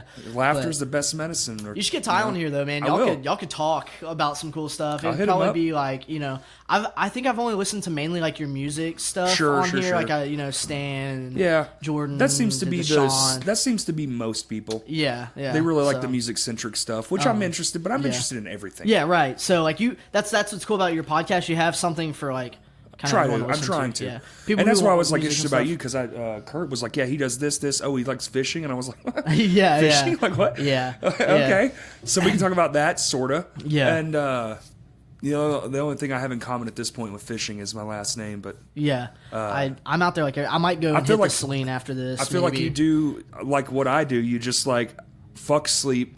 Yeah. That shit's for death. Yeah. I'm just gonna be awake for 60 years. Everything. Yeah. I just like having my hand in a lot of pots because like I want to be involved. Like do like, too, man. I want to make sure stuff Yes. is popping. And I don't want to. like, And it's like it's not even about the money. It's just like that's Yeah. what I'm passionate about. Like bringing people together and Exactly, just yeah. doing shit. Like Yeah. you know what's more fun than doing shit alone? Doing shit with other people. I like walking into a room and like everyone just being like, "What up?" That, You know, and it's like, the best. Yeah, and just Fuck. all your friends are there, That's like you're it. hanging out. That's what I love about the brigade drops. That's why I like doing like brigade fest and stuff like that and shows and like At Kubla Khan, dude, I got, hey, you're the podcast guy, right? And I was like, fuck yeah, man. Yeah, like, yeah, that's I am me, the dude. podcast guy. yeah. Like it's awesome. Yeah. It's fresh, it's new, it's and more and more people are about Yeah. it. Yeah, absolutely. Not just the podcast. It's like everything. More and more people want Well, I think it's a little cool bit of everything. because especially if you're a podcast, you know, people can come and listen to it and realize like, oh wait, like there's all these people like that are on his podcast. Especially for music, they're like you know, they start talking like, oh, stuff is going on right now, like, and then you mention stuff on your podcast, people, you know, they'll come out to Well, it, even like you being on here, or like Stan being on here, or whoever, it's like, well, now they know a little piece of you, so Right, now yeah. they can come up. Like if somebody's interested in fishing, they can come up and be like, yo, dude, so what kind of like rods and reels are you into? Absolutely. Like that kind of shit. Yeah. What's your Yeah. favorite fish to catch? Because I know a lot of people, it's like carp. Yeah, I'm like a big bass fisher. You're a bass fisherman? I bass fish and trout fishing. Yeah, the guy that owns the company I work for is a massive bass fisher. Yeah, that's Does like, all the tournaments. I love it. Yeah. Like I love it, and like I said, I might go down to the Saline after this. It's like 2 and miles go away. Do some smallmouth fishing. There you go. So was that there's something park over here. Tyndall? No, not Tyndall. It's a kayak put It's in. the, yeah. There. Shit. Bishop? No, not it's Bishop. not Bishop. It's on the Saline. It's on the Saline. It's not like a park though. It's just like a boat ramp. It's like a It's like a fish. boat ramp, and then they have like those things with the canoes on it and stuff. Yeah. It's that place. I was thinking about going over there. I don't know what. It's a good spot. Yeah, I was thinking about going over there and maybe like doing a little wading or something. If you got a rod and reel in your car, I got a pond. Oh, I do have a rod and reel. There's bass in there. Always. Really? My buddy caught one the other day this big. Really? Yep. I might Big have to check it out. motherfucker. He's a monster, and he's in there. Every morning I wake up, I like to stare out that window because it's like And see if fucking he's, like, Disney in my backyard. Oh, Busting you'll over see there, him. Yeah. Chilling. Right, he's right on the bank. Just you'll see him. He's I've caught some pretty big bass. Like the biggest bass I've caught so far is like you could. over 5.5 pounds. That's a big So, one. yeah. You could stick. That's probably what he's at. He's probably a 5-pounder. something like You that. could stick a go of just a fucking hook in that pond and catch a brim. Yeah. Like, dude, the brim brims are vicious. insane. Yeah. They're vicious. And like bluegill and stuff, and like green sunfish are a nuisance, and they'll eat anything, and I'll catch them all the time. When we were kids, spinnerbaits were the best. Mm-hmm. And I telling you, my buddy came out and he was tossing whatever, worms and shit, jigs, and I was like, yo, bro, put a spinnerbait. I promise you, third cast, that Boom. big monster ate that dude. They love spinnerbaits in that I'll pond. have to go take a couple Yeah, man. casts out there because I'm rigged up right now. So, but The only problem is it's catch and release because Yeah. the owner's like, that's all I do. Well, the pond Yeah. died. A Oh, bunch of and then people he- from around here, like, found out about it. And, well, they fished And they it would dead. take everything out, Yeah, they yeah. took it all out. I'm like, it's only a half acre. Like, what are you doing? It's pretty small. It's very small. It's a half acre pond. It's Yeah. tiny. Yeah. And it has a leak now. One of the Oh, trees really? grew through the Dang, so it levee, comes out, and it like, comes out on the other side. Yeah. I saw like right on the other side of the property. There was like a little like creek running. Yes. It goes into there. It goes into there, Oh, yeah, that's unfortunately. like- So, so- if it doesn't rain for a while, it gets like really right now. small. Yeah, Yes. yeah. Right now, dude, we got all that rain, and then now it's like no rain. So it's like, which it's cool because, I mean, while we're talking about fishing for a second, I like wade fishing, especially during Sure. summer because you get in the water, it's cool. Like we put on Just don't water fall down. shoes. You'll drown and die. Yeah, oh, dude, the rocks, man, are slick rocks, and yeah. stuff. But me and like Eric and Shelby will go out and wade fish, and we'll just throw on water shoes, swimming trunks. That's it. Get to going down the creek, and so during the summer when it gets low, that's cool. But, like we're going to Kings River this Saturday. Hell yeah. Me and my girlfriend Zach Ward, his girlfriend like Shelby, he's going. So it's gonna be like a Brigade True Ozark trip. We're getting our first round of shirts in this weekend. Zach Ward's printing them, Cool. so I'll have them. We're gonna do some promo stuff for it at the Kings River while we're Cool. there. And so everyone be looking for that if you're listening to this. Actually, they'll probably be dropping like the day this comes out. Hell yeah. Something like that. So, I think we're gonna do 20% is gonna go to the Ozark Foundation on those shirts specifically. But yeah. So like, but I want to go up there and float the Kings River, and it's like low right now. Yeah. It's like, so Right. that's the thing that sucks. Like, you want to go float the Buffalo right now? Have fun because you're gonna be walking. Actually, you're not gonna be floating. So, but yeah. I mean, that but that's one of the things. Like, I like being involved in a lot of things. Yeah, me too, man. It keeps me busy. It's My like brain's just too active to sit and around. I always have all these ideas and stuff. And I've been a little since I started school a little more in the shadows. Yeah, and, it happens, stuff like dude. that. And plus, it's good to have a break sometimes. Yeah, Shit, you yeah. need it. A mental But- break. I'm starting to get, like, more excited about stuff again, like, because for a while, it was just, like, I was kind of feeling burned out, so Yeah, I it's get nice. it. I took a break. I was kind of starting to feel a little jaded, Yep. and I was like, oh, yeah. so, Been there. um, Dude, now I have I'm been there. feeling fresh, Yeah. feeling a little more fresh. Might give it a little bit more time to really want to do that. To hone in on it. Well, I really kind of stopped going to heavier shows for a while and just started. I would go to Red Room and Sure. Stickies for country shows and stuff. Like I'm super into folk and country and Americana. Like I just did a tour with John Moreland. I don't know if you know who that is. He's like a bigger Americana guy from Tulsa, Cool. and I did like a week and a half with him doing merch, and like we did a show with like Coulter Wall. We did 3 shows with Jason Isbell, stuff like that. Like so it was fun, and like I'm really into that scene, but it's nice to go and see something different, and then like it makes me want to be more involved in the actual community I'm from, because Hell yeah. I kind of miss doing that For sure. So but That's awesome, man. But yeah, I know you said you have the guys coming on. What time is it? Yeah, 2:58? they're going to be here in about an hour. About an hour. Yeah. But yeah, I don't know if you want to wrap this up or if there's any other questions or like whatever. I mean, like, I'm are we good. just talking? Like, Yeah, that's a cool, podcast, okay. man. I didn't know if you were like wanting to like wrap up or what, but yeah, I mean, Is there something you want to talk about? I'm trying to think if there's anything else, man. Like, feel like- we've covered a little bit brigade. I mean, like you were asking about the skate team. We're trying to do. We're trying to get video out. That's what we're trying to do. Okay, Like, that's we're an trying to do important that. part of skating for Yeah. sure. So we're trying to do the video, and obviously, like, there's farewell, and then Yep. there's 2% now. I don't know who runs 2%. I haven't even heard of them yet. I do not know who runs it. I bet Zach does, because Zach is. I used to be like a little bit bigger in the skating community around Little Rock whenever I was younger, but now like Right.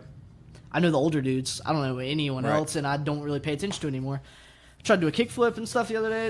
It took me like 10 tries. I was like, man, fuck this shit. Yeah. I still love skating though. Like I do. Yeah. I skated for a few months, broke my ankle. That was it. Yeah, and I got pretty good at one point in time, and once I got into music, it's kind of like when I just like.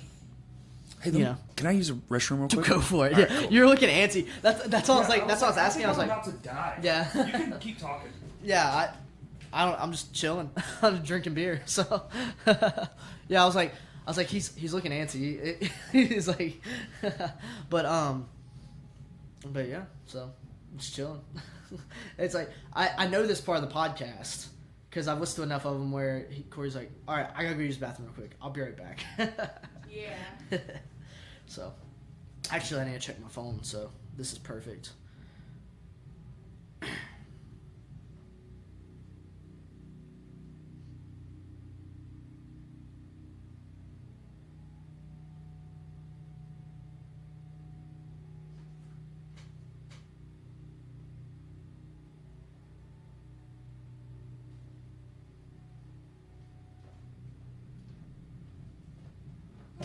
Okay. Good to go.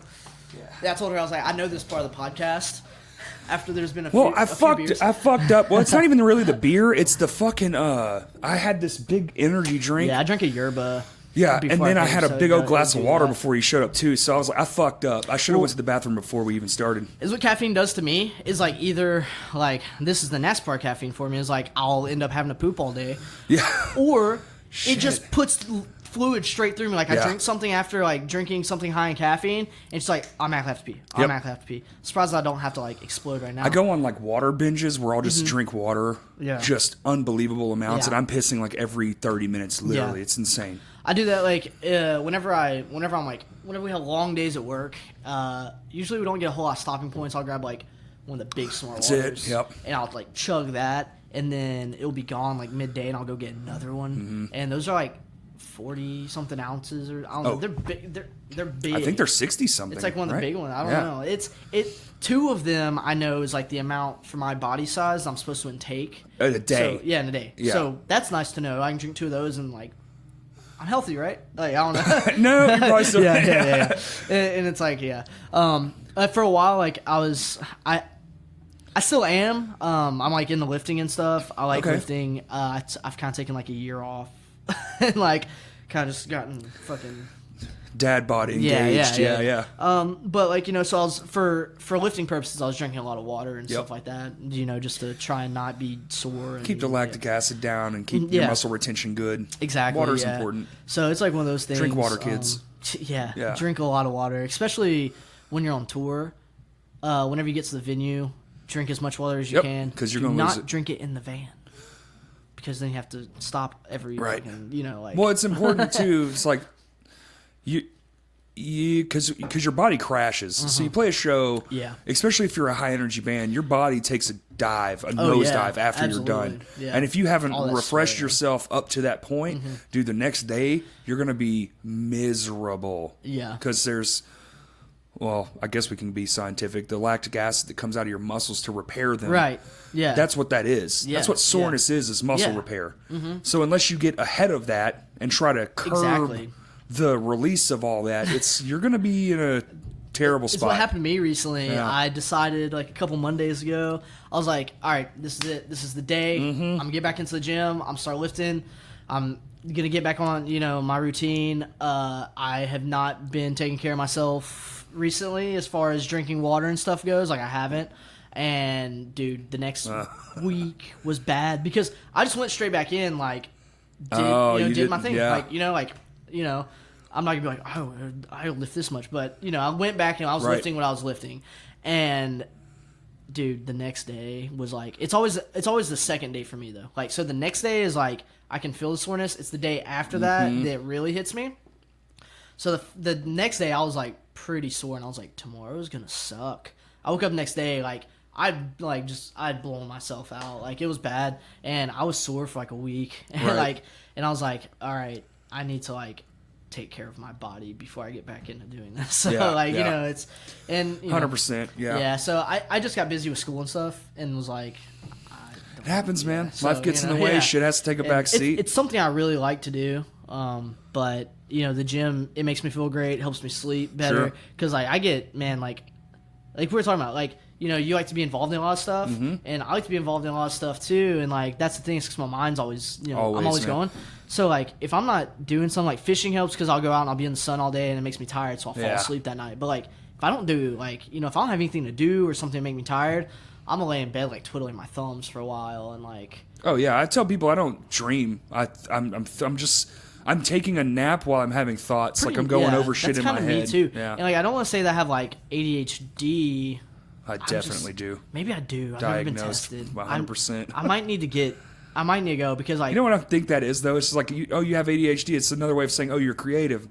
yeah, just because have you're an- always thinking you about just- something. your You're just always brain's like, active, yeah. I think the issue with me, especially getting back into school, is that like, I'm not diagnosed for ADHD. Sure. And like I might be ADHD. I don't know. I have no idea. But I do know that it's really hard for me to pay attention to lectures. Yeah, dude. I'm like in school and like This shit's boring. AMP. So Yeah. I don't know if you've ever taken AMP I have not. or like an anatomy class or anything. Nope. So I have to take AMP 1 and 2 for nursing, and it's just like me just staring at the teacher, Mind and then I'm numbing. like, Yeah.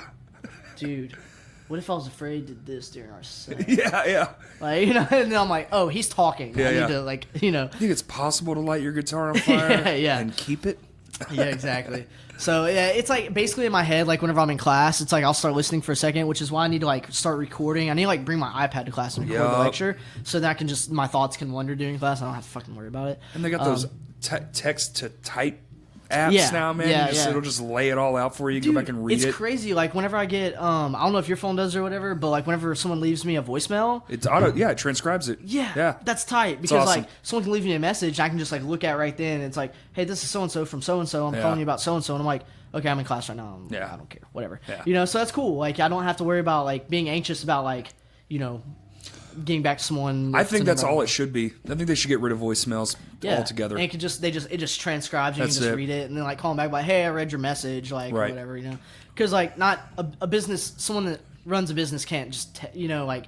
It's probably a Text. business phone that they're Sure. calling you Yes. from, like a business line. Which like who the fuck has landlines anymore? It's probably a cell phone, It's a honestly. business, yeah, or a cell phone, It right. probably is a cell phone. They probably could text you, but I still like phone calls, but I don't answer ones that I don't know the number. yeah, that like if I don't know the number, if it's important, they're gonna leave me a voicemail. Yeah, That's the way I look that's at it. it. So it's fine. But yeah, So, but like with brigade and stuff, though, yeah, we're gonna do a skate team, and I know that Kurt, he had said at one point, he was like, I want to get you and Zach on like to get on the podcast, talk about brigade more in depth, like have Zach on here because he's the guy that you really want to talk to about brigade. I talked to him about the other day. He's like, I'm just not really a podcast guy. He's like, you and Shelby should do it. And I'm like, but like, you're the brainchild of the operation. He's like, yeah, but like y'all know what to say, and I was like, yeah, but like. Zach's like a very like it's like he's a deep thinker. Sure. It's like having Maxie on here. Like him and Maxie. Oh man, that one was wild. Yeah, dude, that was a really good one. I love Maxie. Like I wasn't Maxie's ready great. for that conversation. Maxie, you talk to Maxie and he's got some stuff to say. I've never really got the chance Yeah, to. That was like yeah. our first time, and it Yeah. was just like, oh shit, we're going into the thick. Yeah, okay, yeah. fucking I'll take the drive with you, man. Yeah, his was cool. I liked his, and Rai's is cool. And back before I was in Brigade, Rai's and Brigade did a thing. They did like a collaboration, and it's Brigade and Rai's have done a lot of stuff together Sure. in the past and stuff like that. It's because at one point it was really Rai's and Brigade were the only things that were like that within the community. Yeah. There's been some other stuff pop up now that people are doing. There's been stuff pop up and leave. Yeah, there's and, the Ozark Drum Collective. Farewell's got his thing, Yeah, and Farewell's Jeremy's got got his his stuff, thing. yeah, Like yeah. there's a lot of things coming up that Yeah. are these like micro business Yeah. pop up style businesses that are great. And it's cool. It's great. And I wish we still had like a storefront for people to put their stuff in. Like there was Paramount for a while, and I think Maxie had stuff in there. We definitely had stuff in there. Yeah. Farewell I think was just starting when Paramount was like kind of closing down. yeah. So I'm sure Farewell would have had stuff in there. And one thing I've talked to Maxie, we talked about was doing because I don't know if you remember back in the day, Little Rock used to do like skate comps and stuff at Yeah. Riverview. They did the one where like Ryan Dunn came Yep. and like shit like that, and like it was like Grind the Rock. Is that what it was? Might have been it. It was like I Grind the didn't Rock. go, but I remember it happening. remember I it being skated a thing. couple of them. Yeah. And there was one. It was like 100.3 the edge, grind Yeah. on the rock. Yeah. I think that's what it was. And they would do cool events like that. And I talked to Maxie because they do Canis Bash every Yes. year. They do stuff like that, And one point though, at Brigade release, Maxie and I got talking because he's really big into skate culture. He skates, and a lot of people involved in skating do right. Or do right. He's done like small like little skate clips and stuff. And I was like, dude, we should do like a Brigade Rai's like demo, like like skating event, like do a comp, do all this stuff, like do like a product toss, like do shit like that. We never really touched back on it. I think we did one night when we were drunk at like fourth quarter or something. I was like, dude, remember we talked about that, man? We should do it. And he was like, yeah, we should. And then fucking, that's the best idea is when you're drunk. But yeah, I really would like to get a hold of him and and talk to Zach and like get that going, because that's another thing too, is like in Conway, I don't think skating exists in Conway anymore. Yeah, I don't We used to think have an so. indoor skate park. We used to have Goodwill there. Yeah. We used to have Goodwill Skate Park and Goodwill Skate Shop. That's right. And then we still have a skate park there, but it sucks. It's Really? horrible. That's where I grew up skating until Goodwill opened the skate The park. only ones I'm really familiar with is that old one that you just said. There was Ferguson's way back in the day. Yeah. Then there was the Benton at Tyndall Park. Tyndall Park, yeah. That one's okay. It's I mean, okay. It's just like aircraft aluminum or yeah, some it's shit. like the one that they have out the air base and Yes. the one in Jacksonville. Well, it was donated, so that's cool. Yeah, Like yeah. the Yeah. U.S. military donated all the old plane steel. That's made from. Oh, really? Yeah. Okay, I knew it was donated and stuff, Yeah. but I didn't know it was made from plane steel. Yeah, That's it's tight. like old airplanes. That's But I cool. mean, it's cool, but they're loud as fuck. Oh, and then yeah, you have yeah. Canis, of course, the big concrete. Well, it's cool that Canis finally got that huge update. Right. So they got like, was it a grant from Coca-Cola? Well, Or something. I was when they first built it. I remember having a conversation with somebody, and they were like, "No, there's an expansion planned," but then it just never happened. And then Yeah. they finally got And it. then it It might have finally been. happened. It Yeah, might have they got- been just a money thing. I think it was Coca-Cola or something like that. That's like fucking gave them cool. money. Yeah, That's awesome. Because before they, it's not cheap, dude. Concrete's so expensive. And I haven't gotten to go and like skate the new Canis yet. I went to the old one when it was just like the bowl. They had like a small That little it was- fucking little valley area. It was skater made. Like that's what Yep. Canis Bash was. Like bring a bag of concrete and let's fucking Yep. build some ramps. It's like that's tight. And it was crazy. Like Riverview, my friend from Conway just like stumbled upon it one time. Him and his dad were in Little Rock and they were driving around and he has board with him and he just like they were by the river and he was like, there's a concrete skate park right there. And he came back to Conway and was like, dude, there's like this awesome concrete skate park. Like, he's like, not Canis, it's like this other one that's like really cool. And then like we went there and I was like, whoa, this exists somewhere near Conway. So that's Right. cool, So I never even skated a concrete park before because the park in Conway that existed at the time was a huge slab of asphalt with scrap metal ramps. Right. You think those ramps are loud? The ones at like Tyndall Park and at the Air Force Base and in Jacksonville? No, those are quiet. Like this was like sheet metal, like Dude, every time you like went up and like there's like a big like 45 thing. Every time you go up and like do a trick, you know, and like you go up the bank, do a trick, come back down. People would like just like you'd slam on it's like like a storm was rolling in, dude. Like it's ridiculous, but yeah, I mean there was. I don't know if there was any other skate parks in Little Rock. There might have been another like indoor one. There's Enjoy. There's the Enjoy skate park. Okay, right. Yeah, there was that one. I never got to skate that one because that was like whenever like I just didn't skate at all. That was like I went to the shows at Enjoy, but I never like went to like I think it was called the Dream Park is what it was or something like that. I can't remember, man. That it was that guy. That guy, I guess he was friends with Judd, and that guy apparently skated for Zero as well because Judd skated for Zero. Yeah, and that guy, I think he skated for Zero and then like got kicked off of Zero. Oh, because like I don't know. I don't know. Yeah, something like that. But seems dramatic. Yeah, like there's in one of the Zero videos, there's actually Tommy Sandoval skates the Ampa 10, like the 10 set behind the amphitheater going down by the river. Yeah, he skates that, and I remember seeing that video and like seeing that. I was like, oh my god, that's in Little Rock. Holy shit! And so I was like, yeah, like Judd Ferguson used to be on Zero, and I was like, I guess that makes sense. So they were probably just coming through, and Judd was like, oh yeah, I'll take you all to this spot that's pretty cool, and like probably that's probably exactly because that was the only clip of now he's that doing spot. tattoos. Yeah. I get is he still on 7th Street? Yeah. Okay, cool. Yeah, he did this one right here. Nice. Yeah. Is that Thursday tattoo? It is. Cool. Cha-ching. Yeah. Thursday's great. Yeah. You went and didn't you go see them like recently? No, I wish, because they've done a few shows, but it's like you don't even know about it till like soon. Like I guess they're a band still, but I don't know. They're man. just doing stuff like they did that tour with Vane. And stuff like that, I think fucking Rickley is a fucking lyricologist, man. The way he words and describes things are just like, what? How did you think of that? The thing about Thursday is funny because like whenever I was younger. I wasn't really into him that much. Well, here's the deal. He's a shitty vocalist. Yeah. Well, it's just like... But the way they do shit, it's good. And I think that's what always turned me off, was that, like, the vocals weren't really that great. The music was good. Yeah. The music's good, because it's like, it's like that...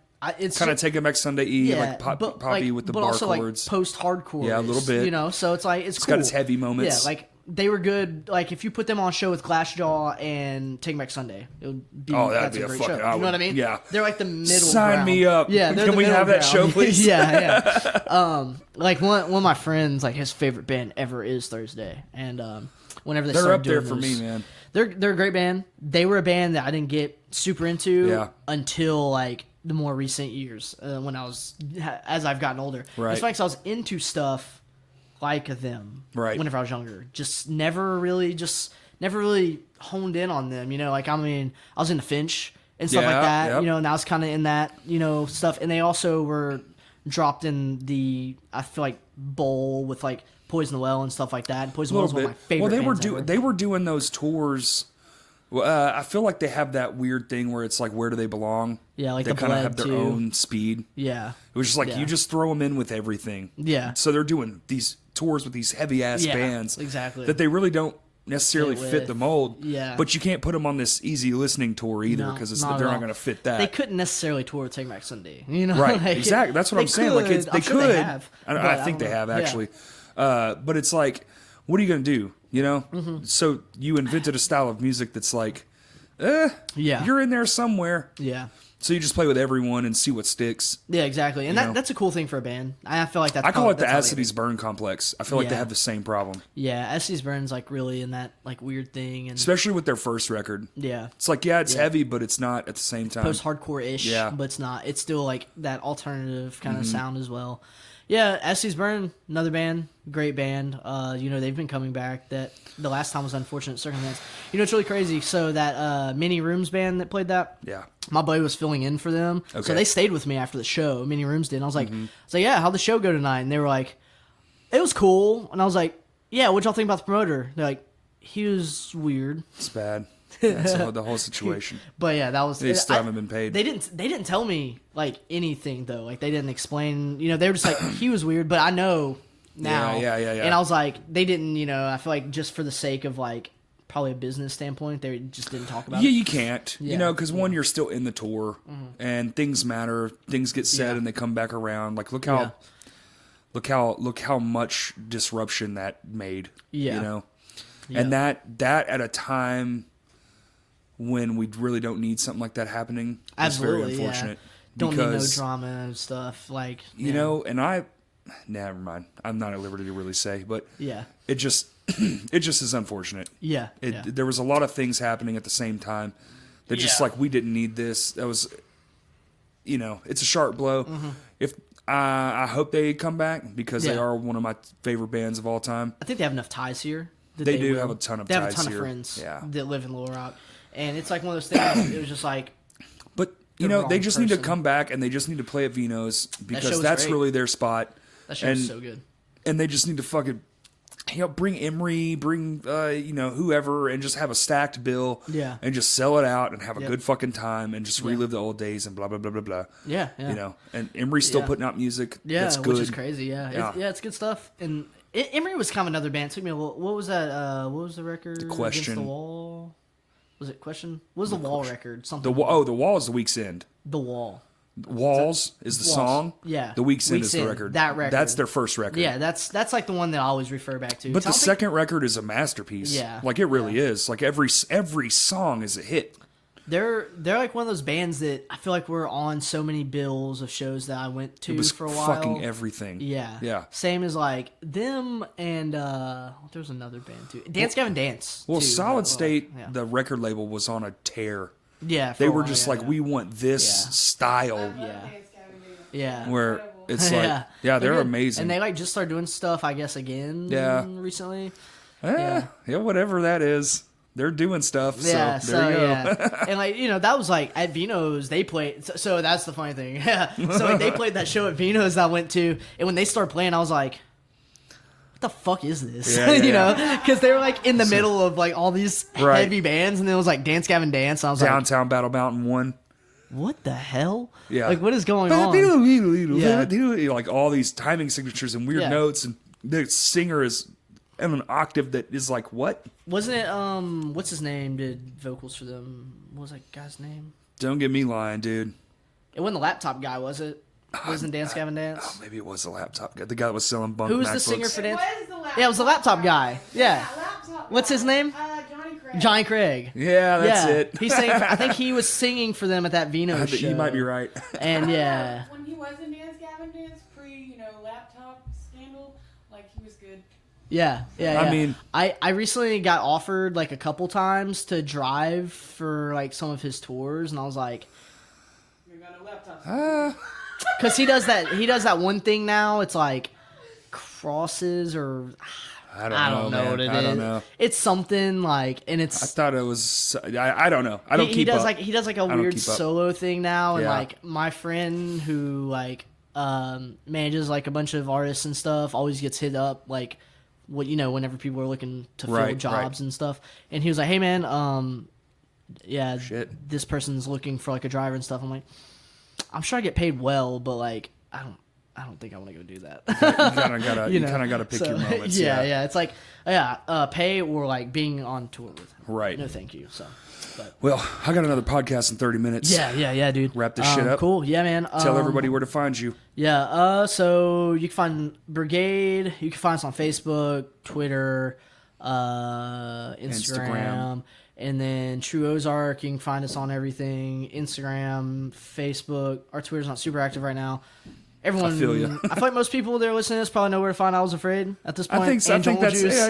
yeah. Jungle Juice and I was free. Yeah, yeah, I think y'all and are then, pretty much solidified. Yeah, and so yeah, there's all that stuff. Yeah. You're a busy man. Yeah. So, it's like just yeah, you can find whatever I'm doing everywhere. I think I'm gonna start booking some more shows. That would coming be up. great. I think I'm actually gonna start seeking out like actually booking like bringing Yes. bigger packages back through because like I want to. So it's like I feel Yeah. like I can do it. I think there's a market enough yeah. to get it going Yeah, again. to do it like I think between you, Sam, Anthony, Yeah, and CT, Anthony and stuff, I think yeah. So- I think we're finally gonna get a Yeah. stronghold back in there. absolutely. And Sam's gonna do Nugfest. So I that'll be know. cool. Exciting. Yeah. So that'll be fun stuff. All right, man. But cool. thanks for coming, buddy. Absolutely. Thanks This for has having me been on. fucking awesome. Yeah, it's been fun. It's been a long talk. Y'all know where to find me. Crashcast, Twitter, CrashCastPod1, the number, don't spell it out.